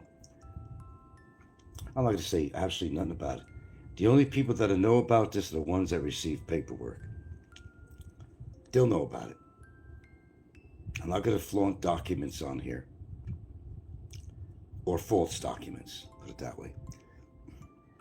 Yeah, there are things you can do, sir. There are things that you can do. Bring the attention of events so they get interested. Tell them I got another undesirable out here you need to look into and why. He goes, well, you have evidence, sir. You got videos. Maybe I take a look at it later on. But you might have to grease their palm a little bit to get them to look at it. That wouldn't surprise me at all. Some will look at it.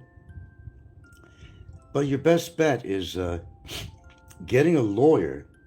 You see, you're not going to do that. You're not going to pay for that time to have a lawyer write up a document.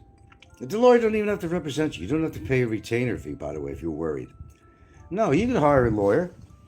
You could hire a paralegal to write up something for you. And they'll write it legally on paper, state all the facts, the discovery, the videotapes that you have, video evidence, rather. And they'll send it off to the right department. They don't have to represent you. You could hire just for the services. You don't have to retain a lawyer. They may charge you very little money just to, can you afford a couple $100? Is it worth it? Maybe 10,000 pesos to write something up for you and send it registered mail. You could do that. I don't think everybody would go broke for $200. If you believe in the cause, if you're willing to take money, you're willing to take money out of your pocket to go send super chats to people, and why not take a couple $100 out of your pocket and do something righteous with it? That's the way I look at it. Can you report at the same place you do a visa renewal? Yeah, that's the immigration. Yes. They have investigators. Now, mind you, if you're in Cebu, they're in the lower end of the scale.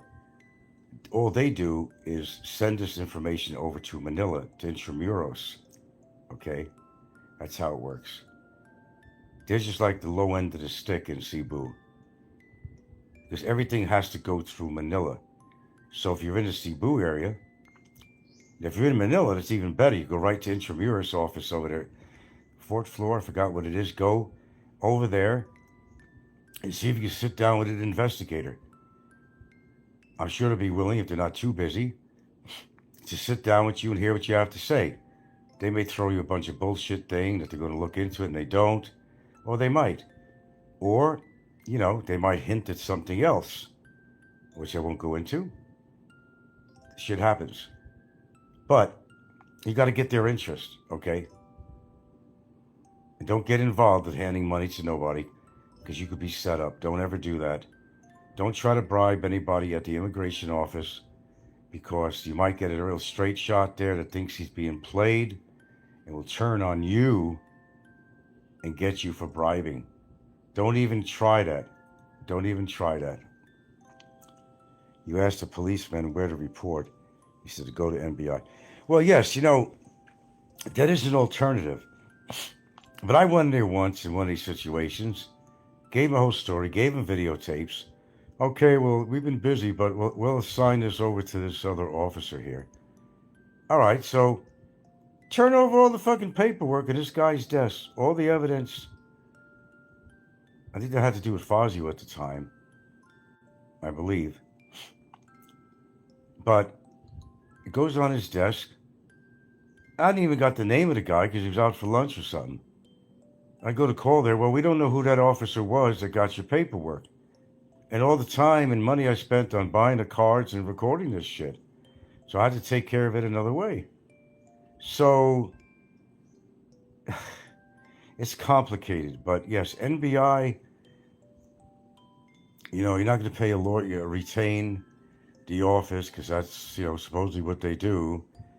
But you damn well better present evidence. They're not even going to listen to you. But yes is the answer. NBI is a good place to start with these people. It's an excellent place to start. Yep.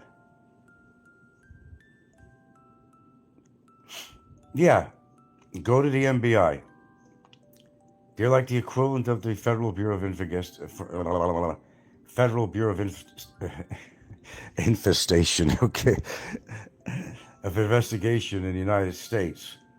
Same thing, only it's called NBI. That's a good starting place. It ain't gonna cost you money to walk in the office. unless you think you want to grease their palms, but that could turn against you. I don't advise that. I mean, I seriously don't advise that. That could turn against you. I'm sure there's been a lot of people who tried that, maybe succeeded, but there might be some that have not. And then you're going to go in there for bribery. You're reporting somebody, but then they're going to get you on the spot because they could be recording you on top of everything else. I definitely agree with what you said about getting a lawyer to write it up first. Yeah. What do you think What's Her Face did? Somebody pumped out some money for her. She couldn't write that on her own. There's no way in the fucking world.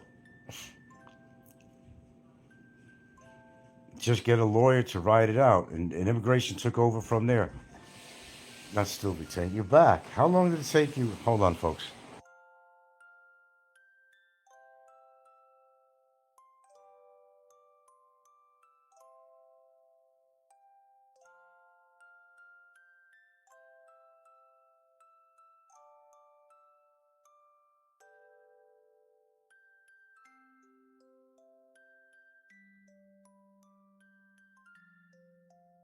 You got to get there by motorcycle. It's so hot. Hobble, hobble. Hobble. Oh, they just did you a favor by bringing you up Yeah, there. I said, Yeah, sometimes it's hard to even get a it's trike not here. The Rela after if 10 minutes, no Relas, I go home. So the Relas come. Well, I realize you want to go up there, but without a helmet, that's very dangerous. Yeah, helmet, but it's so hot. Well, I don't Yeah. care if it's too hot. You wear a helmet. It's rather than getting your head busted on a motorcycle. Then Right, you folks? I go there in Ross Pharmacy. Don't have. No, Mark, as far as my attorney told me, that they did not submit any video I evidence. go in Ross Pharmacy. Don't have. Hold on, folks.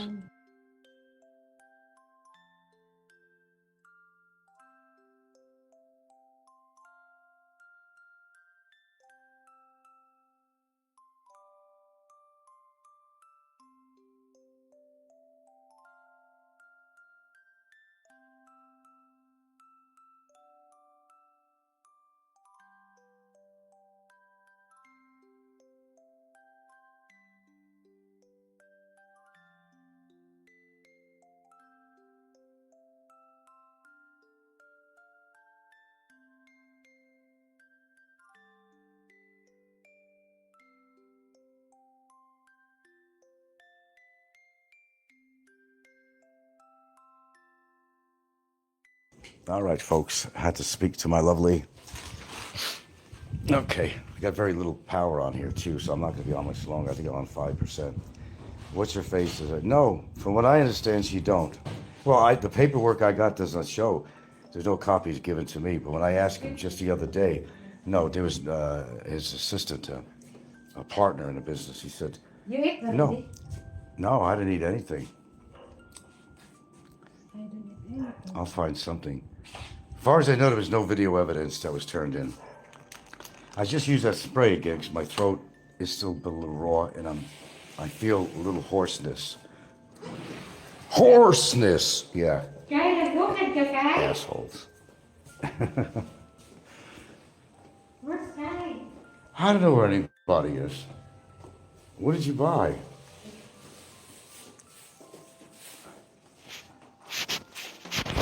Oh, you went to Kermit's. Rice na lang. Oh, you some. What did you buy? It's English. What is it? Oh, a little it's kind of like a lasagna type stuff. Spaghetti. Oh, spaghetti. Oh, yeah, I've had theirs. Yeah, well, yeah. Okay. One of Ego's boys said she from 2023 where she was defamed. I think he's aware that there's a lot of information out there, but that's why I give them a very gentle warning that watch what you do and watch what you say, because you don't know how much video evidence someone else may have on you that may work not for you, but will work against you. That's my advice. And boy, do I have a lot. In fact, too much. I probably sunk a couple $100 on these memory cards. I used the smaller ones, but then I had to use, I think the biggest one I is it, 128 megabytes or something? 128, I think it was. So I had to put a lot of them on there, and that took a lot of work. Then I have extra left over on top of that. Okay, guys, I'm glad you're here. I love the dialogue, but I'm on 2%. I got to eat lunch. And people listening, think about what I said. Watch what you do, because you could be being watched yourself and you don't know it. Not everybody, including myself, is going to tell you everything on here. I came to my limits on here of what I want to tolerate anymore. I will act on things in my own private way. Let's put it that way. For nobody, and I'm not going to have any confidants to talk to about this. They ain't going to know shit or don't know shit already. I'm doing this all on my own. If there's anything else I'm doing at all, there might be absolutely zero. Well, not in Jay's situation, no, that's for sure. He's on record. I know the prosecutor's office got the paperwork already. So what they do from that point, I don't know. Maybe they're just going to keep an eye out on him. Maybe they will do something, bring him to court. I don't know. I couldn't tell you. And I'll tell you what, if I do know... We're going to do so much for the women, you have no idea. It's going to be amazing. It's going to be truly amazing. So many patriots here in Connecticut. We love Connecticut. But we never won this state, I don't think. I think it's blue. I think it's blue. But next time in 2028 when I'm president, it's going to be red then. I don't know. Oh, my God. We're looking into it very strongly. And if anybody don't like me in Connecticut, they're going to get the Johnson & Johnson. It's made out of Trump blood and Clorox. It really don't.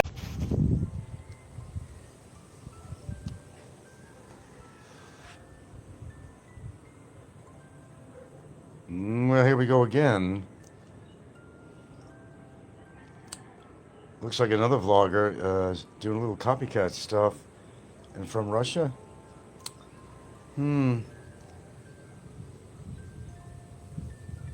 So we got a Russian guy that's in the Philippines.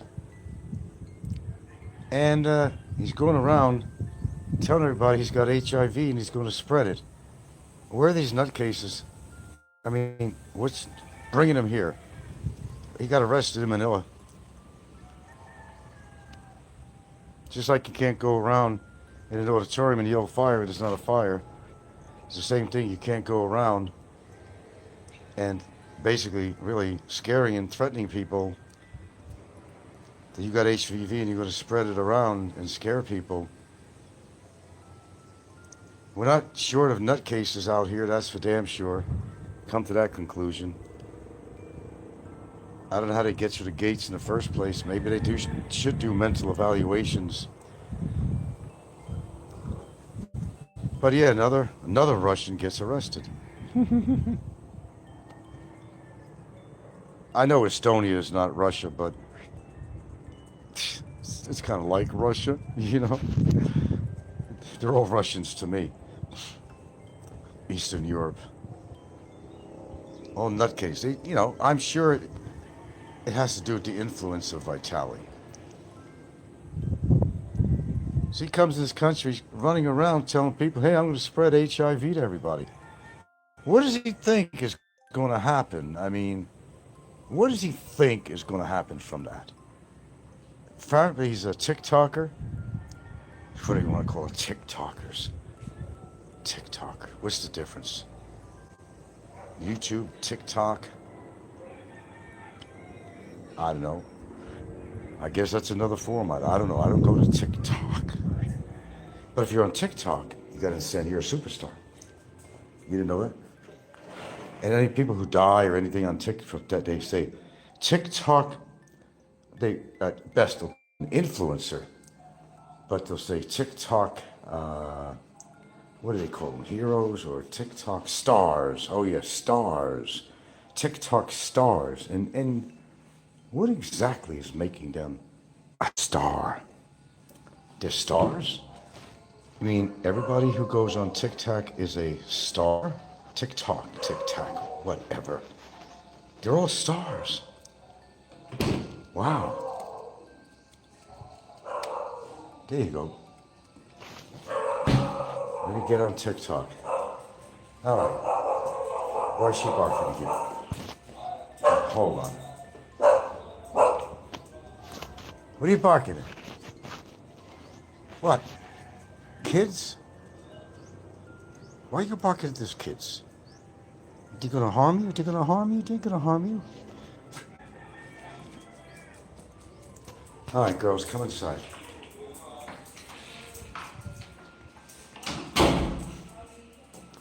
Okay, I do need a glass of water. If I can find my favorite cup, I guess I'll just use any cup. Plastic, that's what I need, a plastic cup, right? Like I need a hole in the head.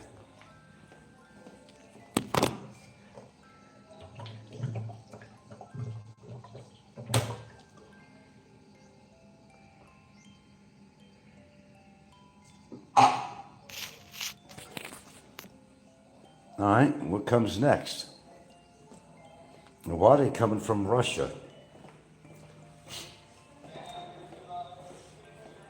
Well, I can see them trying to sneak into this country because they don't. And this guy was young. He probably was in his mid-20s, too. I'm sorry I didn't put a picture of him up here. I should have done that. I didn't think, really. Maybe he's just trying to escape Russia with possibilities of oncoming wars or anything going on like that. That's possible. But now he'll be sent right back. So the question is, when do they learn? They don't. You gotta have something happen to you in order to learn, apparently. Now, there's one thing you don't do. Oh, I'm here, I'm gonna spread disease to you. You are a danger to the public. Just from what you're saying, you could cause panic with people. But they don't think. They don't think. Yeah, I should have put a thumbnail up there with his picture. I don't know what they were talking about. I thought they were talking about Vitaly again or something. Russian vlogger arrested. I'm thinking, huh? Huh? Huh? What Russian vlogger? Aren't they done talking about Vitaly? But I looked at it and said, that's not him. I'm thinking, what has he done now? He got deported. Thought he came back or something and caused more problems. No, it wasn't him. Well, it's fish time. Not for me, though. Learned a lot about fish. You're going to buy fish. If it could fit in your dish, it has less mercury in it. The bigger it is, the more contaminants they have in there. All right. So at the market. Point being. That little thing ain't going to swish the flies away, but it sure builds up some good arm strength, though. Look at that. Look at that. She ain't fat. She ain't heavy. She's my brother. Okay. What do we have? What? The bag? Okay. They don't have much here. I might have to get a lemon, though, somewhere. Okay. Yeah, pretty much easier choices. We always buy these little oranges, though. Something sweet. Oh my goodness. That's their choice of carrots, but every now and again, they get some good carrots in here. Nice clean orange. Like this one here, they have it. Pretty fair looking carrots. But they'll sell whatever they have. If it's saleable, they'll sell it, you know. And they'll hope that somebody will buy it. They don't throw them away.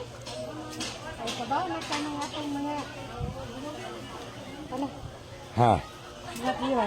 No, I don't think anything. Unless you want oranges or something. Those look good looking carrots. That carrots I'm looking at down there, they look good. Let's take a look at that. Baby-rooney alert behind me. Let's see. If you're into young ones. Yeah, those are pretty good looking. How many? For snacks, yeah, 2 of them. Eat healthy, right? to. Kaya dili ikaw Calamansi. magbayad. Calamansi. Calamansi. That's Ano, good oh? for tea too. I don't have to get. Yeah. Ano de? Oh. You want it? I'll tell you, they charge about 20, 30 pesos for one lemon. One lemon. That's like 50 cents. What else? What else? I'm trying to see what else I need. A little bag of oranges. If you find a good one. No, pa. Yeah. You pick it. The one on the right, I think. Yeah, this one I cannot. Oh, you can't get up there. Okay. I understand. Sige, kuan eh. Yeah, we'll get one of these. They look pretty good. I can't believe it. They actually have some good broccoli there. Hala, ako ni di ani oh. They're nice and green. You never see that. You never see that. And usually they'll have the stems on them. I think they took them off. Well, I've been here many times. I said, oh, God, I'd buy that, but I'm not going to pay for the stem, which I don't even eat, you know. Okay, now she wants to have some fish tonight, so... Okay.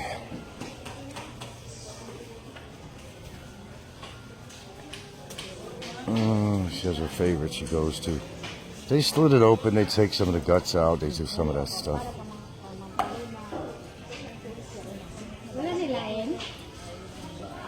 Last one there, I don't know. I can't even stand looking at it. Never looks the flies that are surrounding it. That's why they have something called vinegar. I can't look at that, nevertheless eat it, you know. Seriously speaking.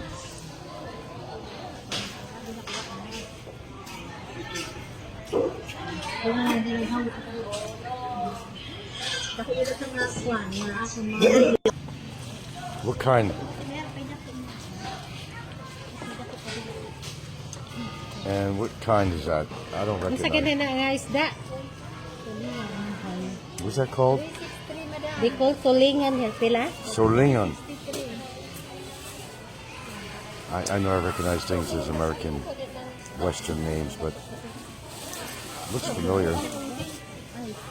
They also like the parrotfish too, over here. Okay, she got her fish. Fish is for dinner. I'm not sure what I'm eating, but figure something out. What else?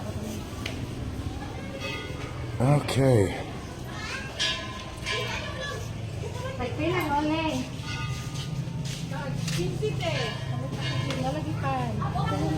Hello, hello. Oh, bagote. Pan. Yeah, you need some bread. Ha? Kwan. You like the white? Tulo. You like the white that's white there. It's a yaway. Ay, nay, kwan o, gagmay. Isa ka, kwan, isa ka. Kamali ako mga anak, hindi man kain sa. Wait. Hindi na lang eh. Charcoal? Okay.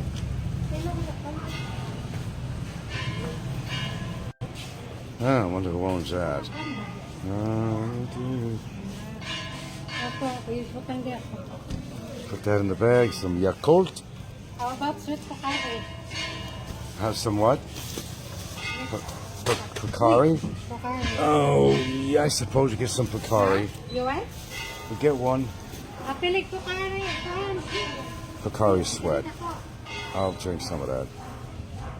Give you some of the minerals. I don't eat this kind of crap though. Very rare that you see me eat it. I gotta be really hungry. Maybe the kids have it around the house or something, but I don't eat any of this stuff. Oh, it's tasty and all that, but you know, I gotta keep my shape. Actually, it's been pretty good actually. All right, what's going on in town here? What's all the banging? Well, they got a new noodle place here now. I'd like to see something different here, I really would. Okay, I don't know if it's time to go back. It was just a little stint downtown. Had my camera, I figured I'd throw something on camera here. After all my algorithms, you know. Can't mess with my algorithms. Didn't have much dog food left. Had to get whatever we could. Oh my, oh my. Okay, I guess we're on our way here. Santa Fe. Lovely dusty island of Battaglia, you know. We've got 3 or so different pharmacies here. They never have everything. There's the church. Someone's messing with the belt. Oh, it's Kai. Is that Kai? Yeah. Her son was there. Who's fucking with the bell? Kai, ganun. He's the one he's the one pulling the string? Yeah. What's he trying to do? Boss. Make a song out of it or something? Bigat ka. On the road again. On that road again. Even though I make no money on my show, I gotta get on the road again. Fat women, girl, make the rockin' world go round. Fat bottom girls. Anyway.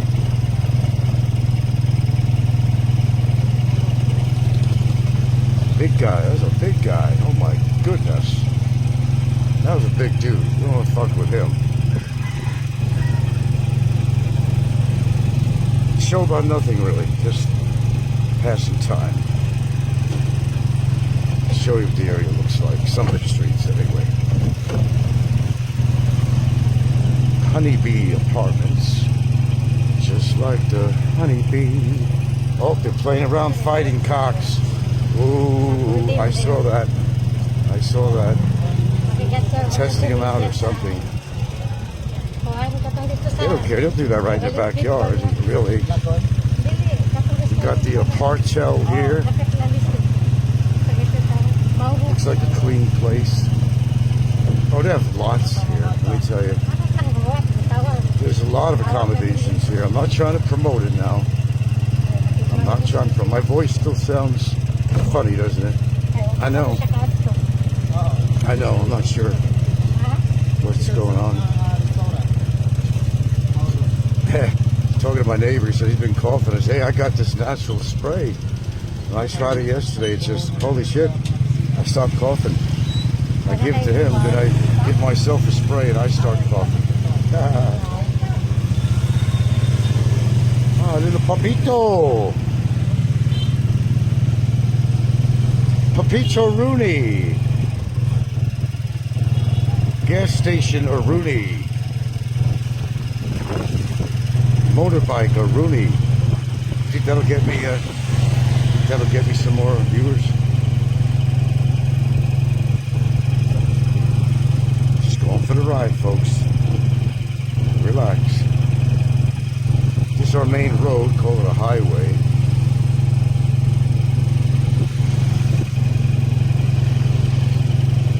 A lot of repair shops. We got a big Russi outfit here. Russi. Sounds like Ruski, Russian. Lots of hardcore stores here. Don't always have things I want, but then again, that's been the story. I used to live down here, all the way down to the right, That was my previous address. Roska subdivision. See all this land? Owned by one family, as far as your eye can see. Roska was practically owned by this one family. It was a differential family. They owned so many places. They owned some of the hardware stores. All this land you see here, they own all of it. They got stores, hardware stores too. What else they got? They got some resorts. I mean, holy cow.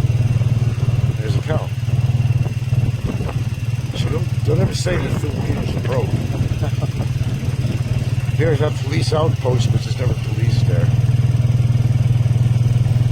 I don't watch it. It's supposed to make you feel warm and fuzzy or something.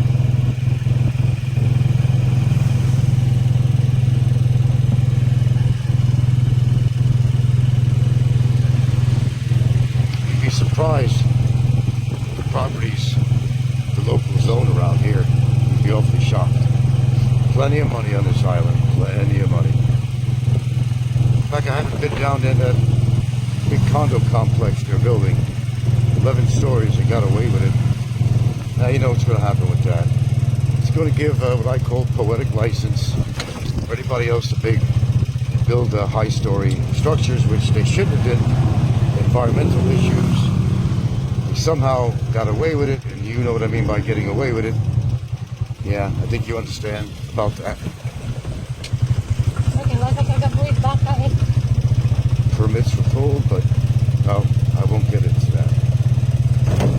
I'll show you this little complex here. Tiny little place they built. This one person in there. They got all kinds of, well, they got how many? 4 units in here? Turn this little bit of land into, kind of like metal containers. This house has been here a long time, but in front here, that's a new addition. They got a lot of money. They got a lot of money.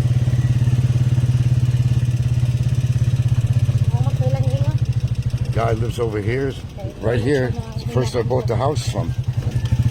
Yep. He's got a lot of money. Well, he had a lot of our money. He used to be like a deputy mayor or mayor or something at one time or whatever. Now you see some concrete here. It's all fine and dandy. As you get down a little further near my house, then there's no concrete on the road. You know, they're not going to do anything about it. This guy here has tons of money. Middle Eastern guy. He got more money than sand on a beach. Of course, we're not going to give out no names for legal purposes. Lots and lots of money. Now they're clearing a lot over here, and they're starting to clear another lot over here.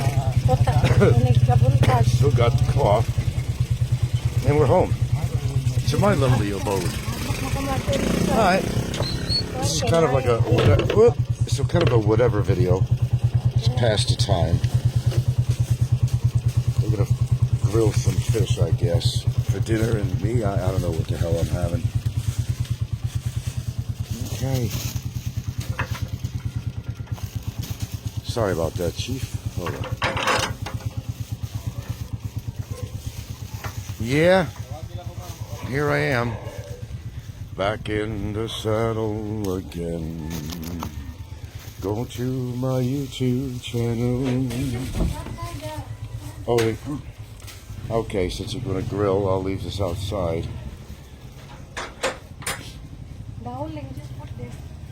I will do that, ma'am.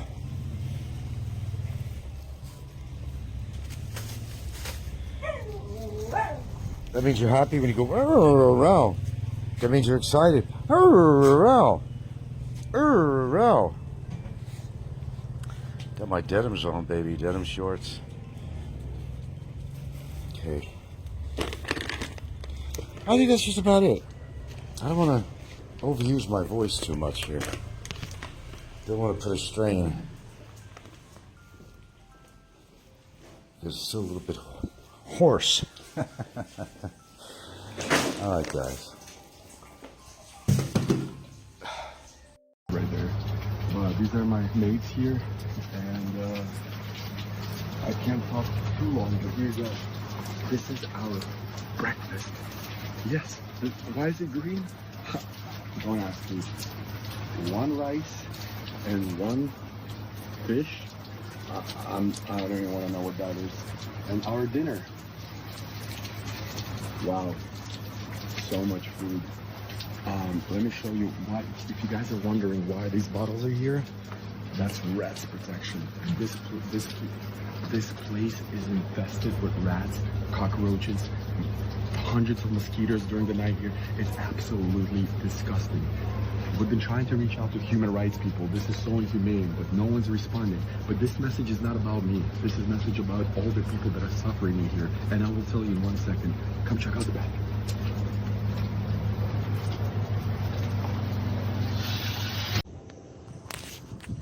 Wow, man. YouTube is at war. They're all at war with each other. Oh my goodness. They're all at war with each other. Man, there's a lot going on out there. Thought I had problems, but gotta tell you, everybody's, just butting heads with each other in YouTube land. That never happens. But, we're at the start of a new year here, and it's already happening, and people are going crazy. Now, if you look at the short I put there, which was put on by Vitaly, and it was called at corruption, BI corruption or something, that was posted. And he was showing his cell and showing what they feed him to eat. Yeah, he did look thin. He did look thin in there, but his room looks better than a lot of people's rooms that I've seen on the internet and, the conditions. But he's home, he's eating well, probably back to steroids, and you know how that goes. So yeah, Vitaly did put something on, and there'll be more. And who was holding the camera? The guard? He said he showed a tiny little bag of rice and a tiny little bit of something orange that he thought was fish or something on there, right? Oh, there's a big war going on out there now. Well, those are, solar, and I guess you could turn them off. Well, every day is Christmas, that's why. Every day is Christmas, why not? And they're solar powered. Yeah. No biggie. Yeah, I got a lot of them on here.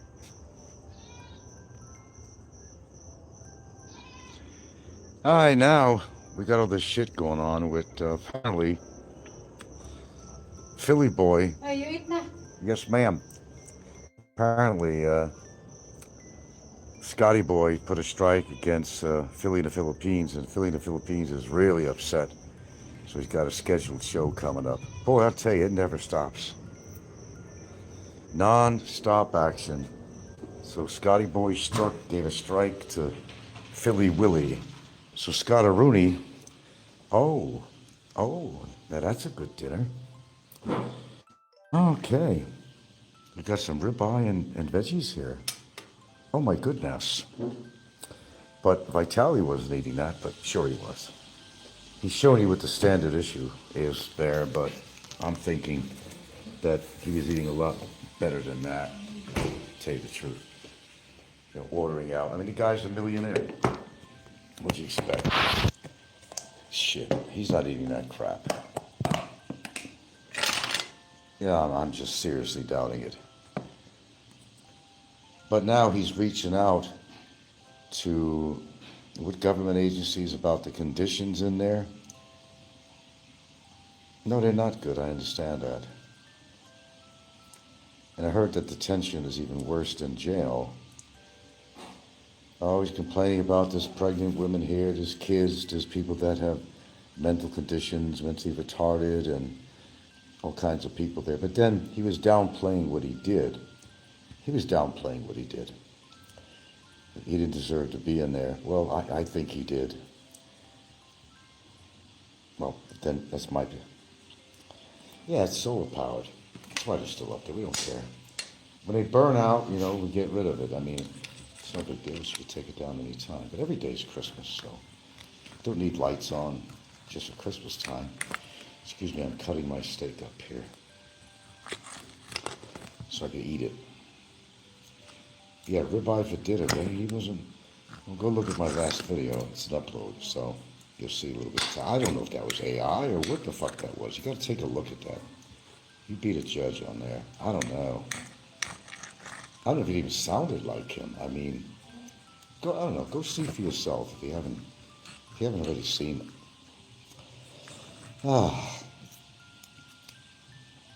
Yeah, I'm still coughing a little bit here.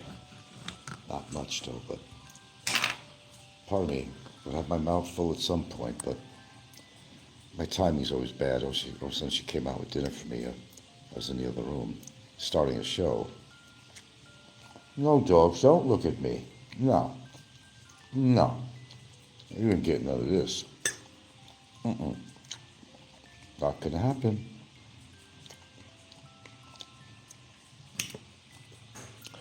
Now the action doesn't seem to stop. I think there's people reporting Scotty. Scotty's reporting other people. Just one big happy family here in YouTube land. In other words, just another day. Okay, J-Doll. Do you get a lot of Chinese-made stuff? Where are you hailing from, Jay? Do you get a lot of Chinese-made stuff in the Philippines? I see a lot of news regarding conflict on the high seas between China and Philippines. I thought you were local. I thought you were living here. Everything comes from China here. Everything. The fork I'm eating with, the plate I'm eating on, everything's from China.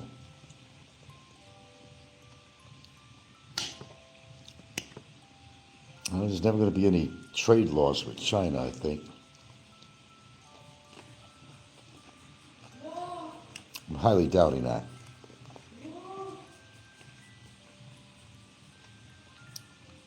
Oh, they're grilling up some fish. I have a little upload on there down at the market. Check that out too.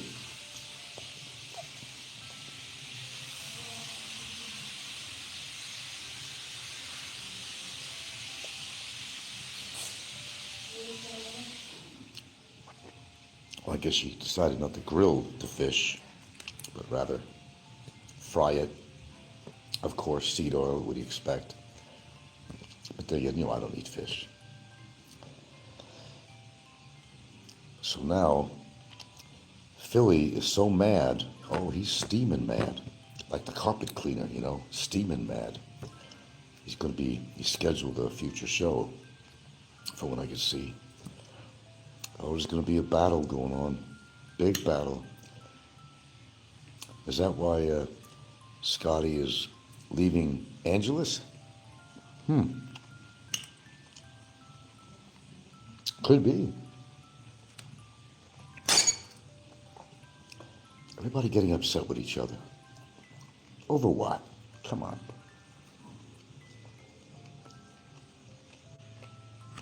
Well, Vitaly was really talking about the conditions there. You can see his old video.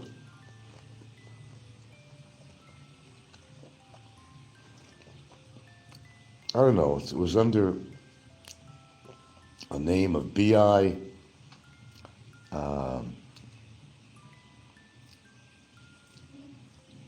Underscore corruption, something like that.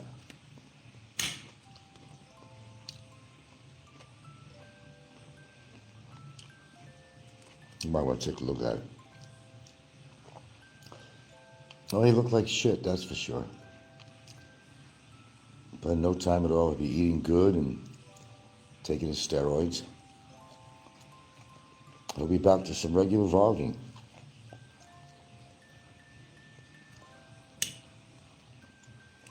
Well, here's the thing. Unfortunately, I'm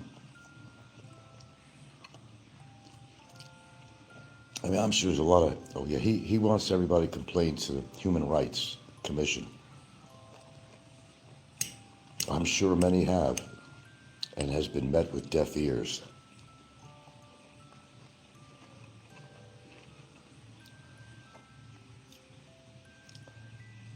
And yeah, they could do what they want. And as far as Barry, I think there's some complications on his situation because not only has he not paid the court or me, but he's still got the issue probably of not paying immigration, the overstay fees. Probably why he's still in there. It has nothing to do with me. Nothing to do with me. Just to let you know. I'm out of that one.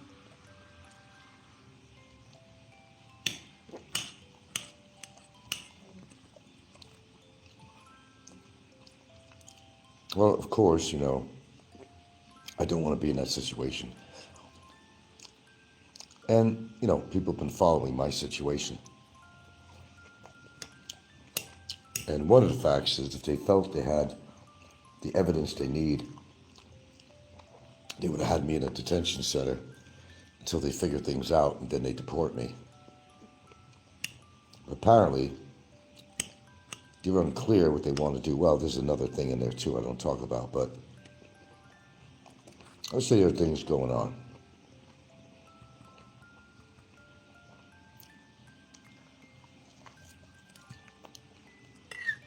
But yeah, it's all unfair.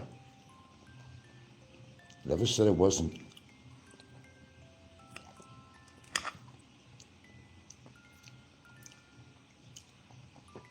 That's why I'm going to fight hard so that shit don't happen to me.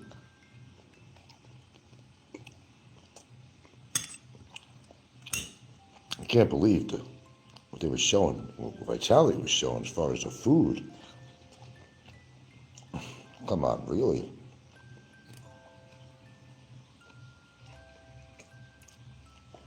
Tiny little plastic bag with wet rice and something that was orange looking that he thought was maybe fish in the other plastic bag. I guess you would lose weight if you were in there. Unless you had some outside help of getting some food. All it takes is paying off the guards. With all his money, I wouldn't be surprised.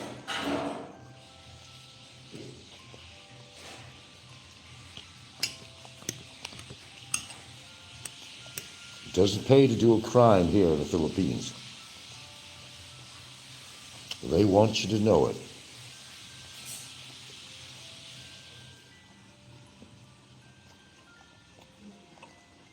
Well, could be worse. You could be like in Guatemala or something.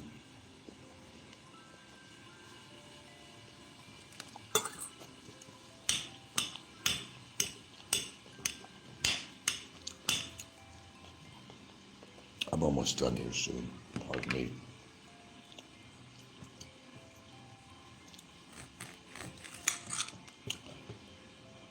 So who's next, Scotty? People are always wondering. Vitaly seemed to think he didn't do anything to deserve what they did to him. Well, there'll be a lot of arguments about that.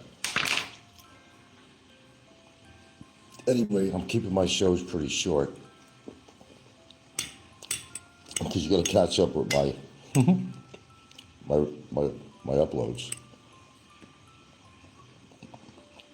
And let me finish my meal.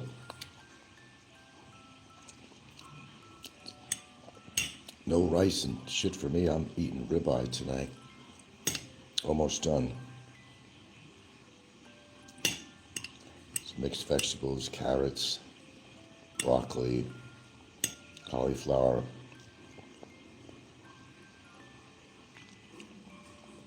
You guys got to stop this shit, really.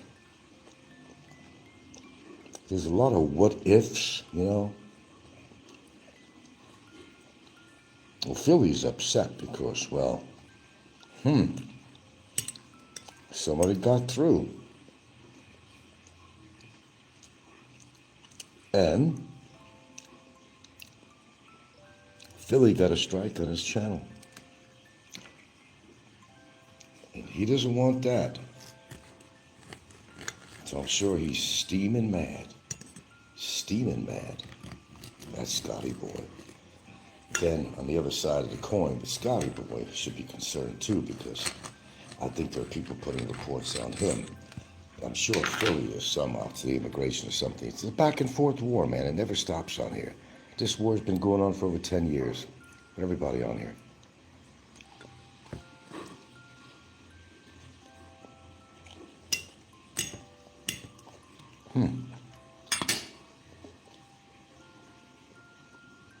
Pardon me. Okay, I'm trying to keep my shows short. But see my uploads, you'll see Vitaly on there, at least a portion. If you could find the channel he put it on, you could see the rest of it.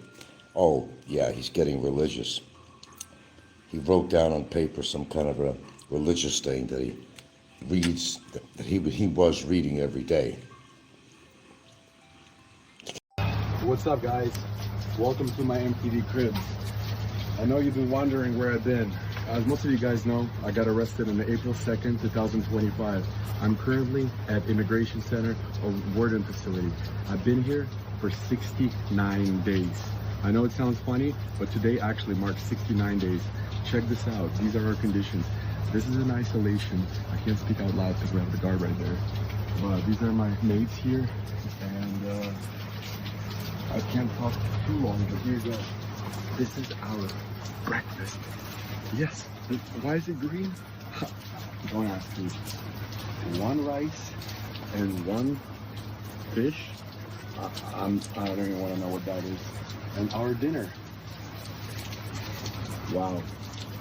So much food. Let me show you why. If you guys are wondering why these bottles are here, that's rest protection.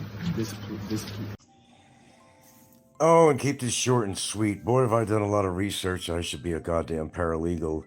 From all the information I know, if a person finds themselves in a situation where there's a complaint made against you, if it is not high priority, it doesn't go anywhere. You could be put on an administrative hold for a very long time. You are put at the bottom of the stack somewhere.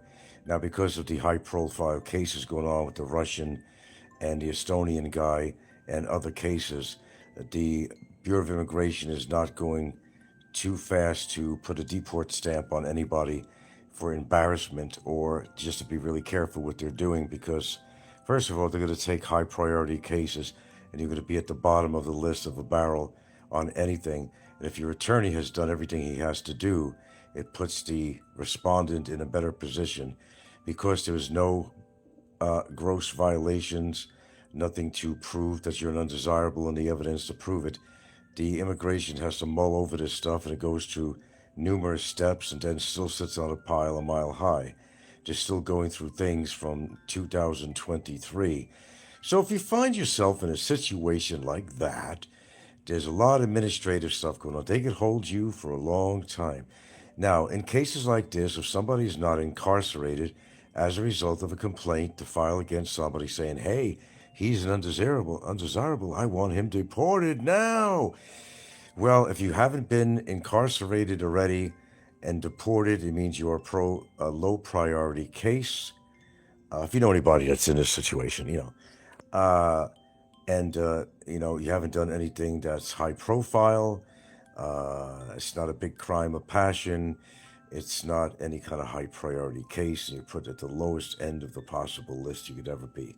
They're not afraid of you going anywhere because you can't. They made it so that you can't go anywhere. So you're not a flight risk. So basically, you have your certain freedoms until they actually put a resolution on a case. There was no jail required on this. Officer's not going to come by somebody's house. We're going to lock you up until this case goes on. It's not working that way. So being low priority and a lot of other factors I just found out, and there's so much information. If you ever find yourself in this position, you can always contact me personally, but I'm not going to share all the information on here. There's a lot against the complainant, and there's like a broad window, as far as the respondent, his rights are perhaps being violated for how long it's taking. If it was a high priority case, they would have had you in a cell for detention immediately, which is not the case. Basically, I have free realm myself in my situation with anywhere I want to go in the Philippines. I just can't leave the country. But it is so low priority to not make it an issue out of it. But they're still not allowing to keep legal with the responsible things that you have to do, but it's administrative. And at the end, they may actually remove all penalties, period, if they found this to be a waste of their time. There's a lot of legal mumbo jumbo on this. I've got paragraphs and paragraphs and paragraphs. I'll tell you what, ChatGPT on its own has given me more information than I could ever, step by step, of what the hell is actually happening, why it's on hold so long. And you guys are familiar with what's going on, most of you anyway. But it's really interesting. And hopefully when this is all over, I can give you a step-by-step as to how this thing gets to where it is, or how it remains stagnant and why. and what it usually leads to. When you are low priority, especially now, the Board of Immigration is not making any quick moves to deport anyone unless they've got actually prima facie on a case, if you don't know what that means, and there's other ways of pronouncing it, actual evidence that they're so convinced that you committed something to allow such a report from a private person, that it has to be, you know, the evidence has to be like right there, right in their face. If they're not seeing it there, it'll go on hold and it goes through a lot of hands and it lays in different offices for different periods of time. And it has to go through a signature approval with the commissioner and other entities. And just for your information on complaints like this, it's not a simple process unless somebody did something like Slim or something like, you know, the Russian guy. It's not a shut and closed case. It's not a done deal because if there is no evidence, that's why it's taken long. Combine it with the bureaucracy and a lot of files, but it goes a lot deeper than that. When this report was filed, there would have been, and it was a recommend for deportation, trying to deport somebody, you would have been in a jail cell already this whole time while waiting for a decision. This is a situation where the person is not going to be in a jail cell awaiting a decision on a resolution of such nature, or else you would have been already in a jail cell. And boy, I just read enough to validate that statement. It's not a high priority situation at all. So I spent, I think, the past hour, actually, or more, compiling a lot of information. It's kind of a political game that's going on. They don't want to let loose to you, but they don't want to do anything to you either. They let you sweat for a while.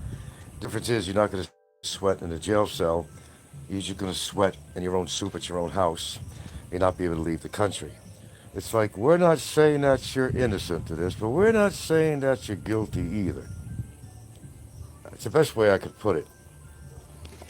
And it goes into being a highly, highly administrative situation. Highly administrative, that's it. There's no criminal offenses in such a complaint. There's no criminal offense at all. It's more of a civil matter, which should have been filed as a civil matter. And maybe she would have tried to get something out of me with this, but she did it wrong. She filed it wrong. So where does it stand? Well, I'm not going to discuss that with you. Let's just say I'm in a legal limbo, and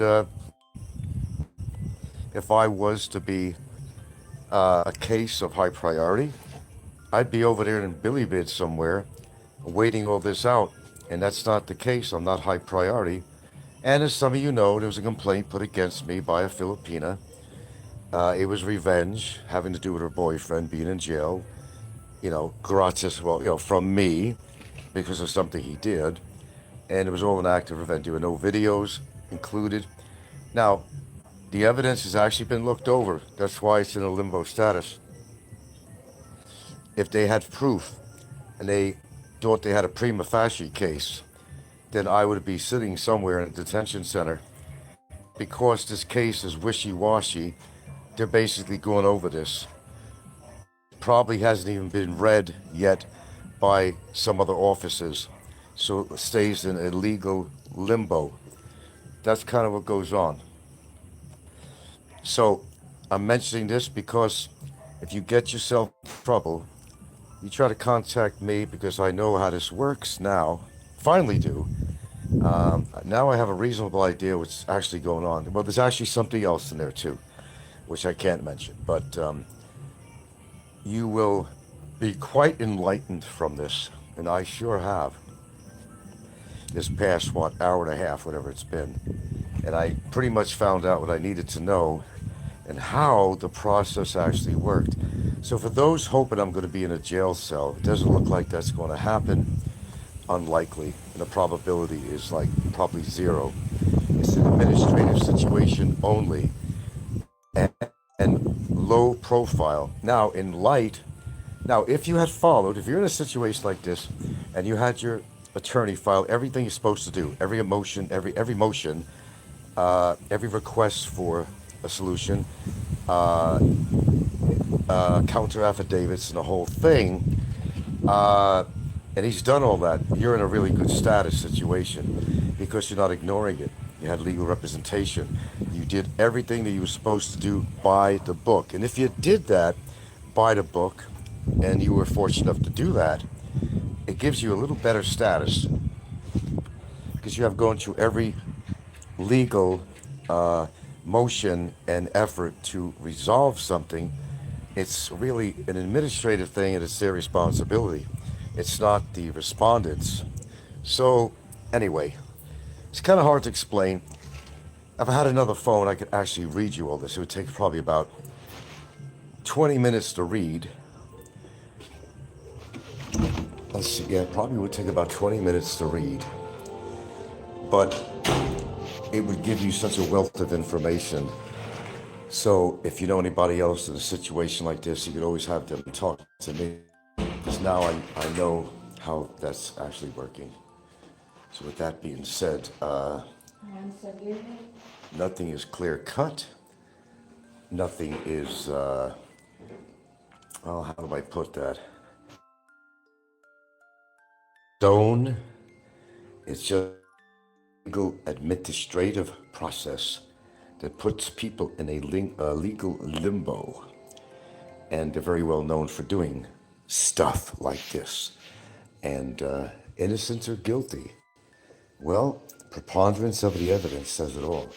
They have to come to a solution at some point, but they have to go over all the evidence. Was there any videos involved?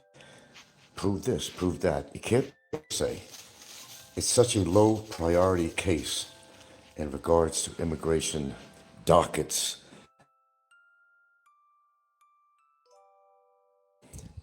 It's so low on there, it's almost non-existing. As I said, this particular type of complaint, they basically label it as a nuisance complaint.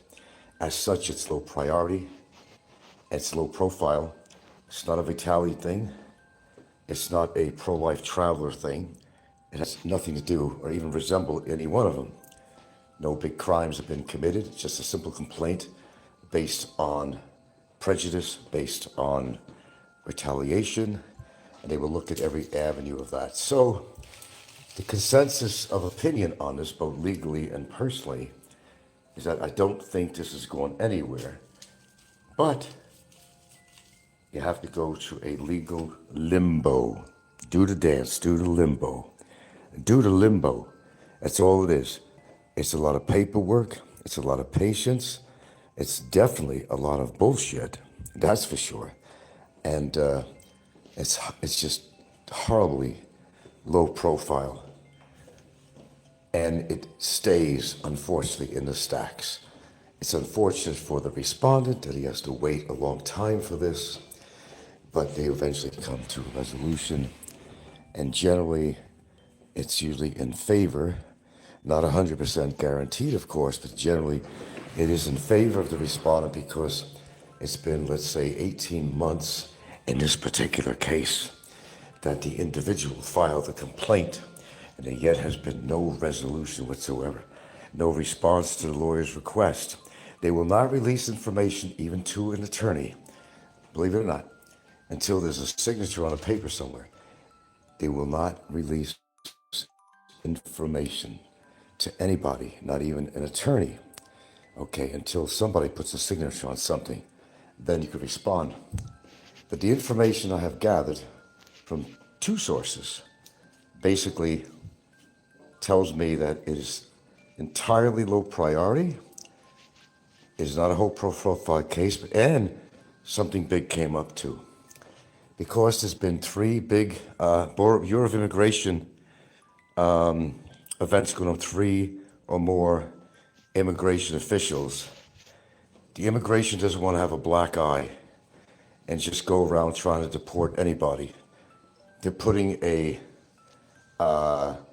lid on many people's cases where somebody's trying to deport you. Right now, they're going around trying to deal with some bad boy immigration people who have done some bad things, and they got to concentrate on that as their priority. That's what's going on with that as a sidebar to all this information that I'm actually feeding you on here. That's their priority right now. But, as I mentioned, there is no reason to put somebody in detention because they don't want to spend the money on a low priority case, food, and the lovely accommodations that goes around with all this. They don't want to spend the money to do it. They'd rather keep you on administration hold. And they'll keep you in a holding pattern for a long time. They will. They have a lot of cases since 2023. They haven't even gotten to. But now, complications where at least 3 immigration officials were found to be corrupt.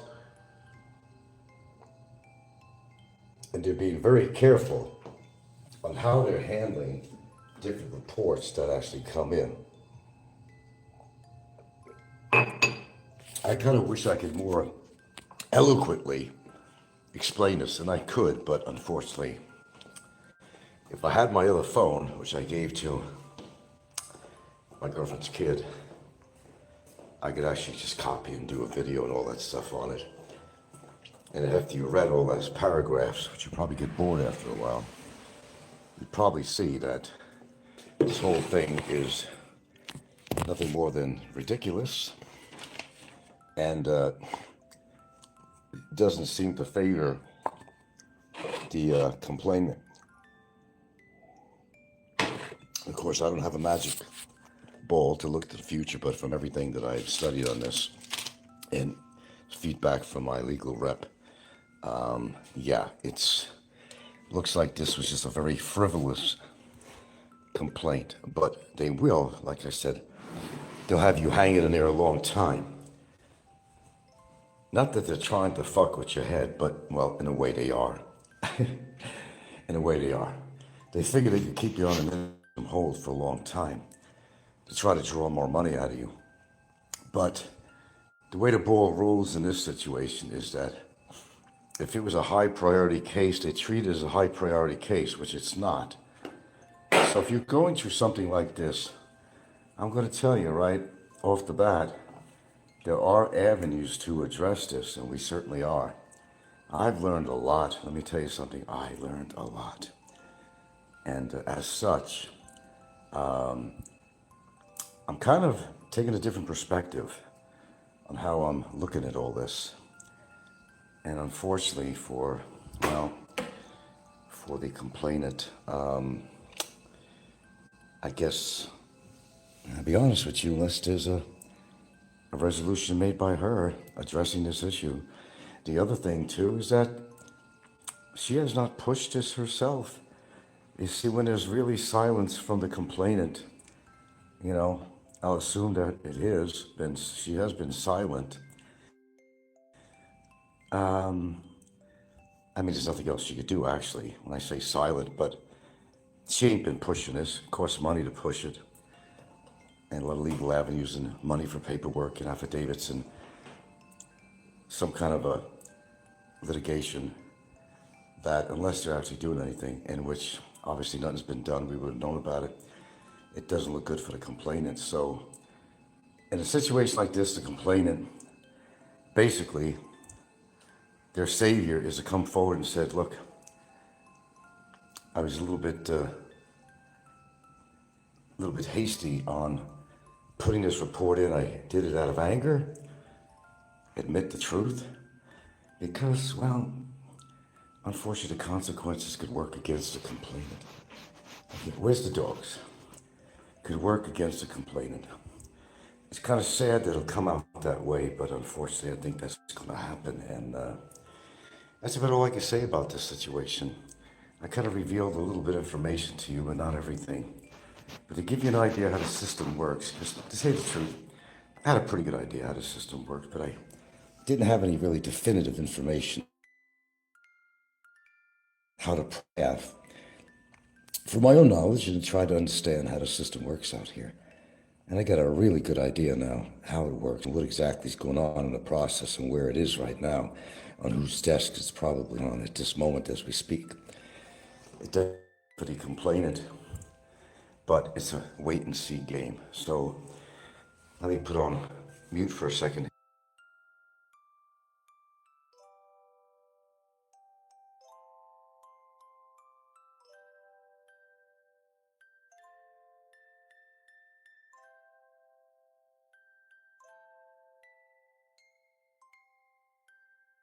Okay, I'm outside here a minute. Oh, it's breezy. Yeah, I spent a lot of time on this, and I'm glad I did. Whether or not there was ever a complaint put down, make believe it never happened. And if it did happen, I know exactly what to do. I could advise somebody exactly what they have to do because since I've gone through this. So I got to have a better outlook on this than I did before because the person is actually very much in the wrong. And I do think they know that. And the best thing to do is to come forward and just admit the truth because unfortunately it can get awfully ugly. And I'm not exaggerating anything here. It can get awfully ugly for the person who actually filed the complaint. It may not work very well because it's not just perjury. There's other issues going on here too. Besides that, so it's kind of double jeopardy for the person who puts in the actual complaint, which unfortunately is more than likely than not to work out very well in the end. So there's always a tragic story, the tragedy stories, you know. You begin something and then you later on think to yourself, man, I should have never done that. I should have never filed a complaint when I just didn't have the right evidence to prove conclusively that a person did this or did that or did this or did that, and especially without no video evidence, everything on hearsay and everything based out of hate, out of revenge. That's where the mistakes are made. Even the lawyers who write this shit up, they don't always know the whole situation. They'll put a report together and it's like throwing spaghetti on the wall to see if it sticks. It's one of those situations. See if it sticks or not. I think that's exactly what's kind of sort of going on right here.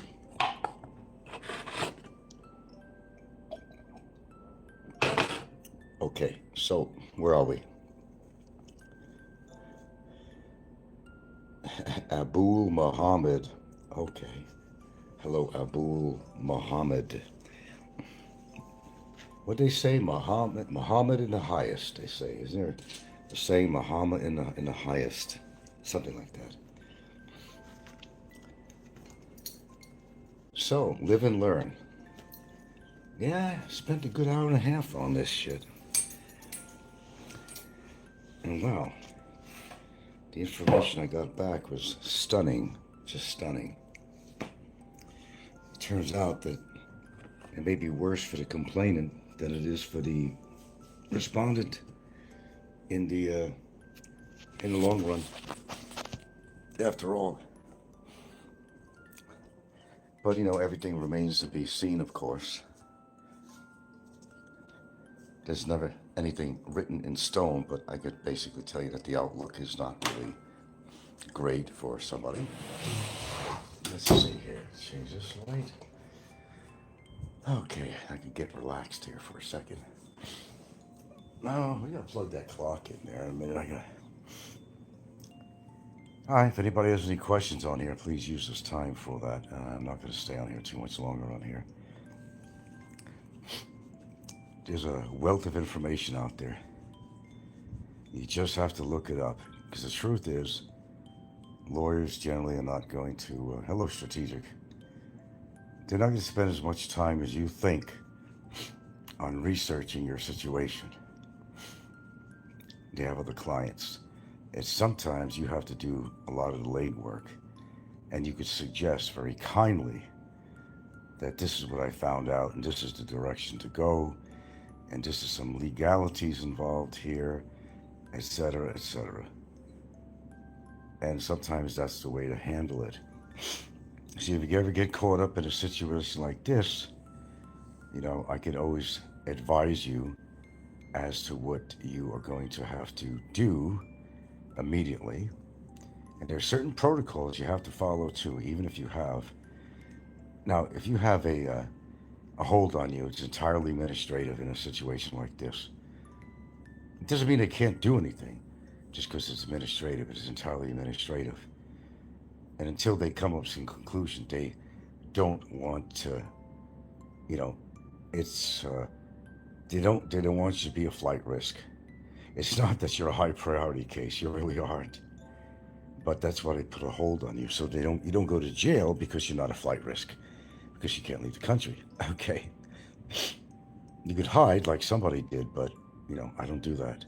As long as your attorney has kept up with everything he's supposed to do, all checks are in order, you're following the correct route in a situation of such. And as such, you have a lot of legal rights. And a case can't go that long because as it works, when somebody puts in a report to the prosecutor and goes to immigration, okay, and they give their stamp of approval for accepting the complaint. Okay, basically, in a situation like that, which is also low priority, they are required by law to make not exactly the immediate decision on something, but within a reasonable period of time. The fact that this report was put in about 18 months ago, approximately a year and a half ago, and they haven't came to a resolution, it means that they're not convinced, number one, that the original complaint is accurate or is enough prima facie, which let me just tell you, it pretty much means that there's not enough concrete evidence for them to come up with a immediate decision. They're still questioning it, is what it is. It's in the investigation stage. And if it was something that they found to be, checkmate, then there would have been action taken. In this kind of situation, there wasn't any of that. It would have been a clear case of whatever, this person isn't undesirable based on this, based on that, and based on that. But that has not been proven, obviously. So this is for informational purposes only. This is not a court of law, and I'm not a lawyer, but I can actually share certain things of how the system works now that I've actually learned a lot more about it. And I was educated to a certain point on this. I knew a lot, but now I know a lot more, and a lot of information has come my way regarding matters of this nature. It is basically entirely low profile. You're at the bottom of the desk. They're not going to care to get around. They may even lose the paperwork. I mean, that's the way it goes, but you're still in a what you call legal limbo because you're not getting anywhere. You're not able to renew. You're not able to blah, blah, blah. And this could go on for a long time. But when the smoke clears, the person could actually get away with any penalties as far as if they were, for example, stopping you from paying your visas because you're on an administrative hold. More than likely, they're not going to charge you penalties. You're still, nevertheless, probably going to have to come up with the money for whatever the visa would normally cost you for how many months you've been doing it. So, legal limbo is what it's called. It's a legal limbo. And it's not much more than that. It was a very frivolous complaint, filed not in need, but being forced to file it, pressured to file it, and the information was invalid in every form and way, and the burden of proof goes on the complainant. That's how it works. If they were convinced enough, this would have been resolved a long, long time ago. Because it hasn't, it means that they have not made a decision. They're very indecisive about this. They're examining the evidence and all the information that was given in that would basically turn them in a direction that, yes, I can see this is a report, a frivolous report made on a revengeful act rather than fact. A revengeful act instead of fact. All right, you learned something. Hello, strategy positioning. Seems we got a lot of more fireworks going on YouTube these days. Who's striking? Whose channel? Let's try to strike on mine. Oh, let's see. Scotty Boy put a strike on Philly in the Philippines channel. In other words, business as usual. And which it is. It's getting more interesting, that's for damn sure. You know, your best bet, as I said on another show, you come to the Philippines, I don't care if you're just visiting or you want to live here. Man, first thing I'd say is stay out of trouble, of course, obviously. Second thing I'd say, well, you know, I wouldn't be hanging with a bunch of foreigners out here, a bunch of expats, because that's where the trouble really starts. Now, it's kind of ironic, apparently. Everybody wants to move to Dumaguete. It's the worst place to live. Why? Because there's too many expats there and there's too much drama. That's why they call it a nickname of Dramaguete. It might be a nice town to live in for pictures I've seen, but videos, but they all want to live there because they think that's where to find the women. That's where they're going there. But also, some people want to be around expats. They like that kind of recourse, you know, conversation and so forth. They like to conversate. But it all turns out to be drama. That's the problem. Then they're not happy there, and they wind up moving out of Dumaguete and find another place. But the main thing is, it's true. When you start hanging around with other expats and so forth, it really puts you in a dangerous position. There's always going to be some kind of opposition of sort. And if they're YouTubers and your competitors, well, there's going to be a lot of opposition on that for competition purposes on their channels. They're both from Dumaguete. They're both Dumaguete vloggers. And somebody's coming home. I hear the beep on the meat machine. And there's always going to be some friction out there all the time, man. Like I said, I did a lot of research tonight because I didn't find nothing on TV. I wanted to review some stuff. And I'll tell you what, I learned quite a bit. If she could pull this through, she's a genius. Or somebody's paying somebody off. I don't know, because for everything I've read tonight, it leads to one thing. From everything I looked up, it's not generally going to be in the favor of somebody putting in a case like this. Sorry, I gotta wash my hands here. A minute here. If you can't not submit information that can be backed up, you put yourself in a very precarious situation, and actually, unfortunately, it can actually work against you rather than for you. You know, you're trying to get somebody deported on false pretense, and it has a way of backfiring. Then they wish that they never did it, you know. Because they didn't do enough research. They were coerced into doing this, more likely, right? And as such, it winds up working against them. But then they say in the end, you know, I really, really wish I didn't get involved with this at all, because now my life is really becoming complicated now. Oh, you couldn't figure that out. Well, I think there'll come a time when they will figure it out. When things get from bad to ugly, and I'm talking fugly ugly. That bad, yeah.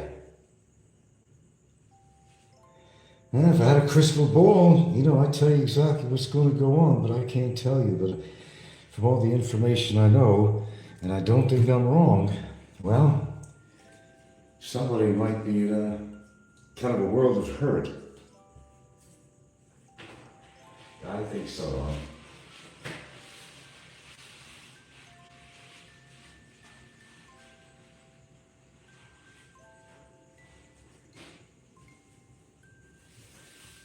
I really hate to be one of those I told you so people, but I kind of think this is going to be one of those situations where it is an I told you so situation.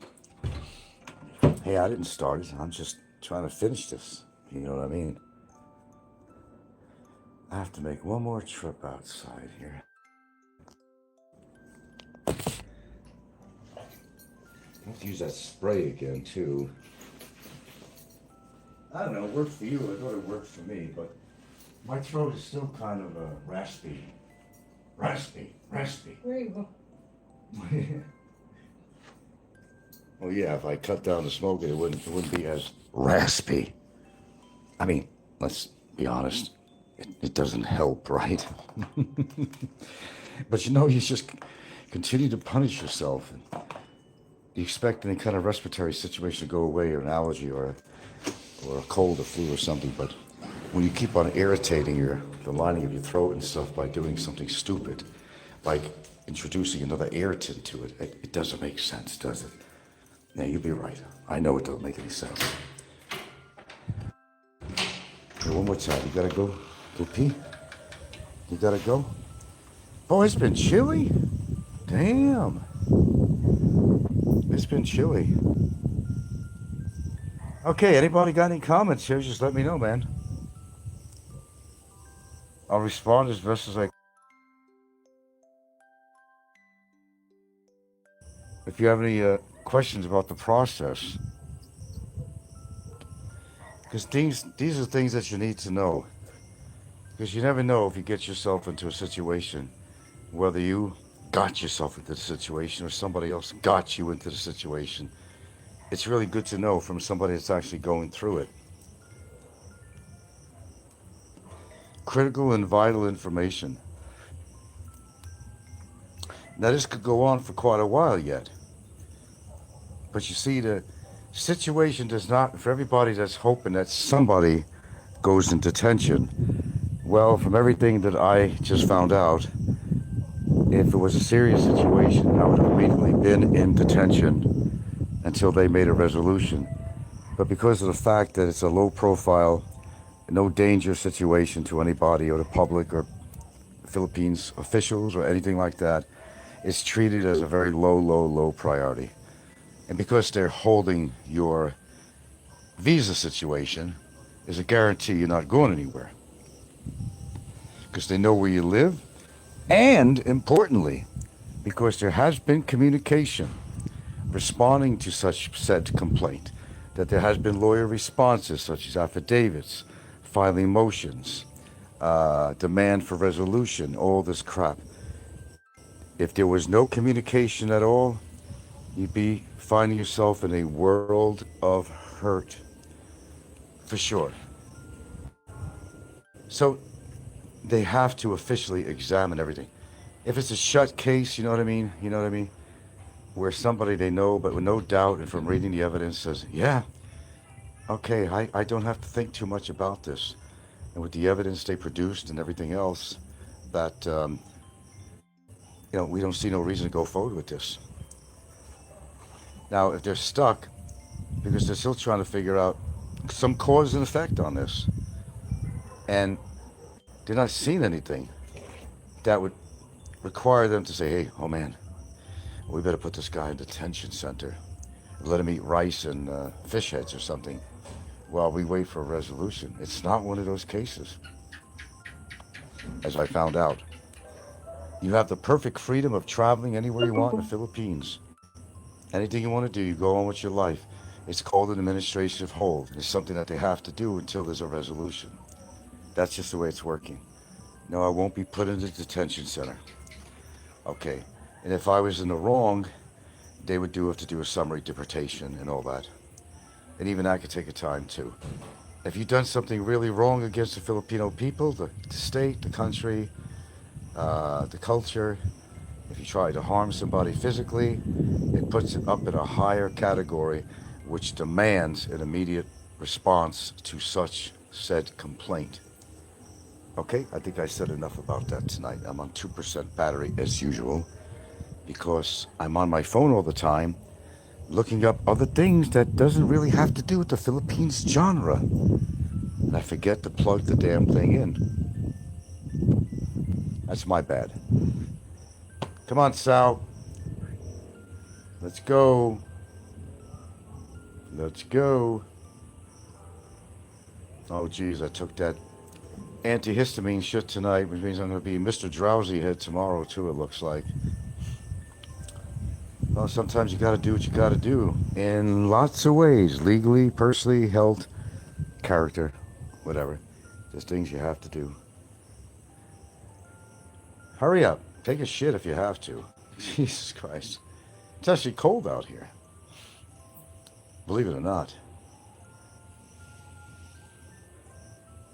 Well, I see that you're all listening very intently, which is good.